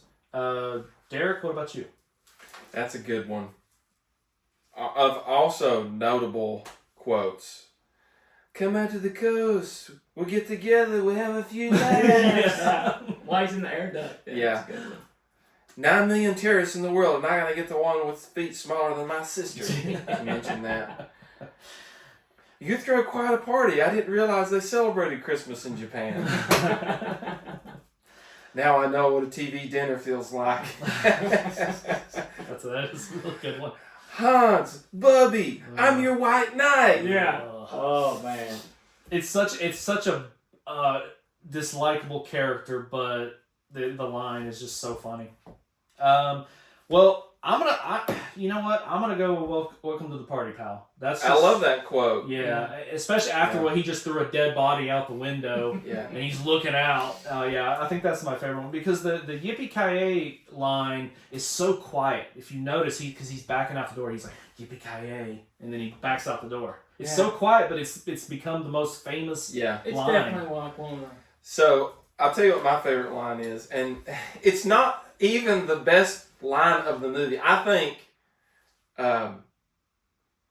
welcome to the party, pal, is the best line. But this one is my favorite only because I saw a kid walking around the mall a few years ago and we were doing Christmas shopping. It was Christmas season and he had one of those ugly sweaters on. Yeah. And the kid was wearing a Die Hard Christmas sweater, and he had the quote on the front of it, "I have a machine gun, ho, ho, ho." Yeah. And I saw it, and I was like, dude! I saw that kid from across the way, and he was just like, what did I do? It's like, that sweater is the Mac Daddy. Greatest Christmas sweater. That is my favorite quote. Not because it's the greatest quote in the movie, but because of that memory that's attached to it. Where I was like, this kid's 12. How has he seen Die Hard? Well, I would say that is probably maybe even second or third of the most famous quotes from this movie is, now I have a machine gun, ho, ho, ho, ho. So I think that's one of the most famous quotes from the movie, too. Yeah. But in terms of being able to just use a line in your daily talk, like, welcome to the party, pal, you're going to use that a whole lot more than I have a machine gun, ho, ho, ho. Derek, what about the best scene for you? Or your favorite scene, best scene? So you probably already know what mine is. It's the glass scene. Yeah. Him walking, running across that glass, and then... You could feel it. Yeah. I mean, if you're going to pull out one scene from the movie, and show a kid and be like, I'm going to show you a clip of this movie. Yeah. And you tell me after seeing this if you'd be interested in watching it. Like, that's the clip I'm going to pick out. Yeah. And show to like my son or somebody of that age and be like, you want to watch that movie now? Mm-hmm. I get your appetite whet. Yeah. And not only is it iconic, but just it's got the pain factor. Like, you feel it. Mm-hmm. You know, like I was saying, you ever been stung on the foot, or you ever cut your foot, or even stepping on a Lego? Step on a nail. Yeah. Ooh. Like, you feel the pain in that. And to me, I still just have that vivid memory from the very first time I watched it of like, that's the first thing I think of when I think of Die Hard. The glass. Yeah. Doug, what about best scene for you? Okay, you guys are probably. I think it's my favorite scene and one of the best acted scenes of this movie. Yeah. It's when Alan Rickman, Hans, him and John first meet, and you go from he changes his accent like that to become a scared American hostage. Yeah. And that whole interaction until he realizes John knows who he is, and then he goes right back to Hans. I really like that scene. Well, and also in that scene, you can definitely see McClane. He looks around and he sees where Hans where Hans got that name from, because it was like Bill Williams or something, whatever it was. And you can see he's putting it together. And also it's the cigarettes too he puts together. Yeah. Because the cigarettes he was smoking that they carried were so strong, and then he's like, well, this normal guy is all of a sudden smoking these cigarettes and it's not bothering him because they're like super non-filtered Cowboy killers. Cowboy killers, yeah. Marlboros. Lucky Strikes. I think I'm gonna go. I think my favorite scene is I'm gonna go with when he drops the body out and Al is freaking out. They're shooting his car. That he's got the dead body. He's backing out the parking lot. Because I think that's gonna be my favorite scene. You really can't go wrong here. No. There's so many great good moments in this movie. It's really just whatever hits you the most. Yeah. Most memorable. Derek, what about your favorite character? So, obviously I love the John McClane character. Mm-hmm. But I gotta give it to Alan Rickman in the movie. Mm-hmm. He is a great villain. Mm-hmm. And you've heard me say this, whether it's an action movie, superhero movie, even sci-fi, that movie is going to be as good as the villain. Yeah. If you got a great villain, you're going to have a great movie. Yeah. Normally, because the hero has to rise to the occasion to defeat the great force against him. So I feel like Alan Rickman is a strong villain. Yeah. He's not your prototypical 80s villain. No, this whole movie is not your typical 80s movie. But he's, in the beginning you think, well, he's just all about white collar crime, and then you kind of get more into the movie, you find out, he ain't afraid to get his hands dirty a little bit. Seriously intellectual. Yeah. He's an international thief. I think he says something like that. He's a very good thief. Yeah. So I feel like he's my favorite character, and he's a very memorable. Oh yeah. You're gonna remember this character for a long time. He's gonna go, Hans Gruber. I mean, you say that name, and people of a certain age are gonna be like, "Oh yeah, I know who you're talking about." Yeah, definitely. Doug, what about your favorite character? Well, I'm in 100% agreement with Derek. Hans is my favorite character. I mean, Bruce Willis done a great job. Yeah. But Hans, totally, I can watch another movie as him being the villain. You could just tell by he's a great actor. He pulled it off. Well, so I'm gonna say my favorite character is Al, the cop, but I also will give an honorable mention to Bruce, because for this being his pretty much first movie, and this literally made him an action star. Oh yeah. And a star for what, 30 years, 40 years? Yeah. And so I'm definitely going to give him an honorable mention, but I just loved Al in this movie because, like Derek was saying, we know him from so many different things. He's trying his best to help McClane out, but then he's also dealing with his stupid captain that thinks he knows it all and he knows nothing. But Al has the, what's the word, intuition? He knows, he's like, this guy's a good guy, so he Yeah. knows it. I think everybody who's ever worked like a blue collar job, maybe like where you're a driver or you are a delivery person or your administrative people are detached from the work that you do. Like you got your boots on the ground, and everybody identifies with that because it's like Yep. your boss is pushing you and telling you to do all this stuff, and it's like, come ride with me for one day Yeah. and see what Let me it's show like, you what it's because really like. the reality Mm-hmm. versus what you're being told to get from your employees are two different things. And I've had several. Yeah, I think everybody can Yeah. identify with that. All right. I'm going to read this. Hey guys, if you're loving this podcast, be sure to click follow on your favorite podcast app, Apple Podcasts, Spotify, and we're also on YouTube. And hopefully soon, don't know if it's going to be this one, but soon going to be video on YouTube as well. Give us a review, 5-star rating, and maybe you can share an episode that you love with a friend. All right, so Doug, let's start with you. If you want to give your final, if you want to give your score and your final thoughts on the movie. Okay, I'm gonna say. Wait a second, let me Okay, go interject ahead, something. go ahead. Give your final score and why you think it's a Christmas movie. We'll combine all that. Okay, let's do it. Okay. Or not a Christmas movie. We're doing this. Okay, so I'm gonna give this. This movie just hit at the right time when they was becoming a hole for all these action stars where it had been pigeonholed into a certain way you see them, and then you have Die Hard that just took it to a whole nother direction, and it spurned like so many movies after this. I'm gonna give this a solid. I'm gonna say 3.5. 3.5? Out of 5, yeah. Okay. And just for the fact of every single, I mean, if you was to try to look up the Christmas references in this movie, it's definitely it's a low kill rate, so you can't use that. They kill too many people. It's not a Christmas movie. It's not. So the whole movie is based around Christmas. A Christmas party, Christmas presents, Christmas music playing. It is 100% a Christmas movie, and I mean, argue with me, prove it. Try to change my mind. Doug is that meme of the guy sitting at the behind desk. the table with a Change cup my of mind. coffee. Yeah. Change my mind. Die Hard is a Christmas movie. Change my mind. So I give it 3.5 3.5. Santa hats All right. out of 5. Derek, you want to give your score and final thoughts? So, yeah, I'm right there along with IMDb. IMDb gave it an 8.2. I feel like that's very fair. So I guess for our rating system, that would be a 4.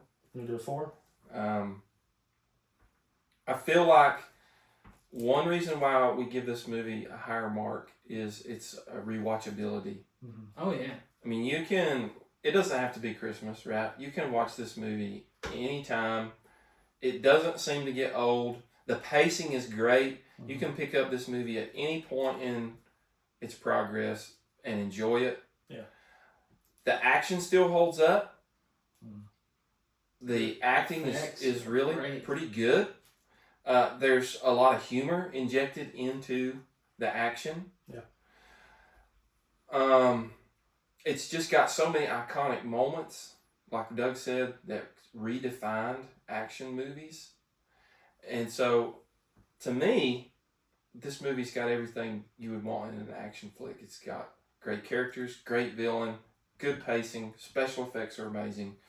Again, like I said at the beginning, you don't have to have a complex story to make the movie awesome. It's a very simple story. Yeah. Good guy, bad guy. But it's executed well. Mm-hmm. And so I feel like that's why I give it maybe a higher score. And in my opinion, I think, yes, you can definitely make the argument that it is a Christmas movie. I think if you strip away the Christmas trappings from the movie, it hurts it. Yeah. Everything that Doug mentioned, the whole reason why John McClane is in Los Angeles is because of Christmas. He's trying to reconnect with his family because that's what you do in the holidays. Yeah. And so if you remove that, I mean, it sort of loses something. Yeah, and it's the reason there's only There's- one company there in the building. There's a Christmas. The movie starts with a Christmas party. Yeah. Christmas music. It's got Winter Wonderland, Let It Snow, Christmas in Hollis by Run DMC, Ode to Joy. John's wife has a Christmassy name, Holly. Come on. It's written into it, dude. And of course, like I said, it snows at the end. Yeah. So it's got that happy ending. But Christmas miracles. and I know that there are people who will vehemently disagree, but I think if you strip the Christmassy away from it, I think that you just got a movie that with a completely different feel. Right. You know what I'm saying? Yeah. So, but again, What? What was we that? can be frenemies. We can be frenemies if you Absolutely. have We can still another. agree and love each other. Yeah. All right. So this one. So I'm only gonna give this a 3. So I hadn't seen the movie in a long time, and like I said, I watched it like twice. It's a good movie. It's just not my favorite. Die Hard with a Vengeance is my favorite Die Hard movie. I think they amped it up so much with that third one, and come on, it's got Samuel. It's got Samuel L. Come on. I just, it's not my favorite, and honestly, I'll go ahead and say it. I'll probably never watch it again. What? It's not that I'm gonna go search it out. Scrooge. No, listen. Let me have my time. You guys had your time. It's nothing I'm gonna go search out for. If I'm gonna watch a Die Hard movie, then I'm gonna go and watch the third one because, like I said, it's my favorite one. Mm-hmm. It's a good movie. It's definitely a start of the normal guy action film. So this was definitely a good movie. I just, like I said, I just don't think I would, unless if it was on TV, I'd probably sit there and watch it, but I'm not going to go search for it. So with that being said, I don't think it's a Christmas movie. I have no desire to watch it on Christmas. If I'm going to watch a Christmas movie, I'll actually watch a real Christmas movie, like, I don't know, Christmas Lethal Weapon? Vacation, Scrooge, Batman It's a Returns. Wonderful Life. You know. He didn't even take the bait on that one. But I just don't. I mean, if you guys want to say it's a Christmas movie, because I know that's like one of the biggest debates when it comes to when it comes to these Die Hard movies. But if you want to watch it during Christmas, that's great. That's wonderful. If it's not a Christmas movie, then why in Die Hard 2 do they also make it about Christmas? Because it takes place a year later. Oh, so you're agreeing it is in the Christmas time of the year. So Yes. so how could you watch this movie and not get the feeling? And of also, I Christmas? love watching an action Christmas movie that came out in July. That was fun. Well, it's kind of like doing a Christmas podcast in Christmas in August. July. Like I said, if you guys want to watch it during Christmas, if you think it's a Christmas movie, that's great. I just don't. Calm down, Karen. I have no desire to watch it on Christmas. But yeah, I just don't. I messed that up. I just don't have no desire to watch it on Christmas. Okay. So sorry. Let me figure this up. I don't have my phone, so. Mental math. So it came out to a 3.5. Yeah. Which it's still good. That's still good. Yeah. All right, you guys got anything else for the movie? So I'd say if you're of a younger generation, definitely give Die Hard a chance. There's going to be some stuff in there that you're going to have a hard time relating to simply because of the late 80s. Mhm. Like if you were born in the internet era, it may be a struggle for you to get into. The movie does date itself, but if you can watch it with that understanding, you're getting into a good ride. Not the greatest action movie you're ever going to watch. Mm-hmm. I think that belongs to T2. But certainly, if you're going to call yourself a action movie connoisseur, you got to have some respect for Die Hard. Yeah. Yeah, if you haven't It seen started a it, new you need to go genre. watch it. That's what I'm saying. I'm saying it's a good action movie, but it's just like that you never watch again. But Nathan would disagree with me. I think it's very rewatchable. Oh yeah. No. He says Listen. it's not, and he I'm doesn't not have the saying. desire. Listen, I just don't like. I'm not gonna go search for it. Like I said, if I'm gonna watch a Die Hard movie, I'll watch the third one because, like I said, that's my favorite. But if you have not seen Die Hard, go watch Die Hard. Mm-hmm. That's what I'm saying. I'm glad I've seen it. I thought it was a good action movie, but it's just nothing. I'm like, you know. See, the way that you feel about Die Hard is the way that I feel about Running Man. Oh no, that's not even on It's the the way, same. it's the way that I No. feel about Fifth Element. It's the way that I feel about several other action movies where it's like, okay, I saw it once. Meh, it's sort of mid. Actually, Running Man is bad, even though they're remaking it. Did you see that? Yeah. Remember, people, Derek just said he put Running Man and Die Hard on the same level. That's what he just said. Die Hard is way better. He said that, and yes, Die Hard is way way better. But I just don't. I don't know. I just don't have the desire to watch it again. No, he put the way you feel about Die Hard as the same level as Running Man. Yeah. So that opens an interesting debate about, like, a movie can be good, and yet it may not hit right for you. Right. And a movie can be really corny and bad, and it hits with you, and you're like, I know this is a bad movie, but for whatever reason, I enjoy it. Yeah. Like, you can have that feeling. It's a strange thing. Well, and Derek, you're extremely right, because I have fun with watching Running Man, but Die Hard is a better movie, but it didn't hit me like Running Man does. I have fun watching it because it's so stupid and cheesy. Yeah, and sometimes it's not really about the movie, it's about the memories attached to that movie, or when you saw it in your life, or who you saw it with. Yeah. Or maybe your dad introduced it to you, and your dad really loved it, and so for that reason, I don't know, you just have an attachment to it. Yeah. And it's weird how that you can have that dynamic, and sometimes it's more about the memories attached to the experience of seeing the movie rather than based on the merits of the movie itself. Yeah, definitely. All right, let's close this. All right.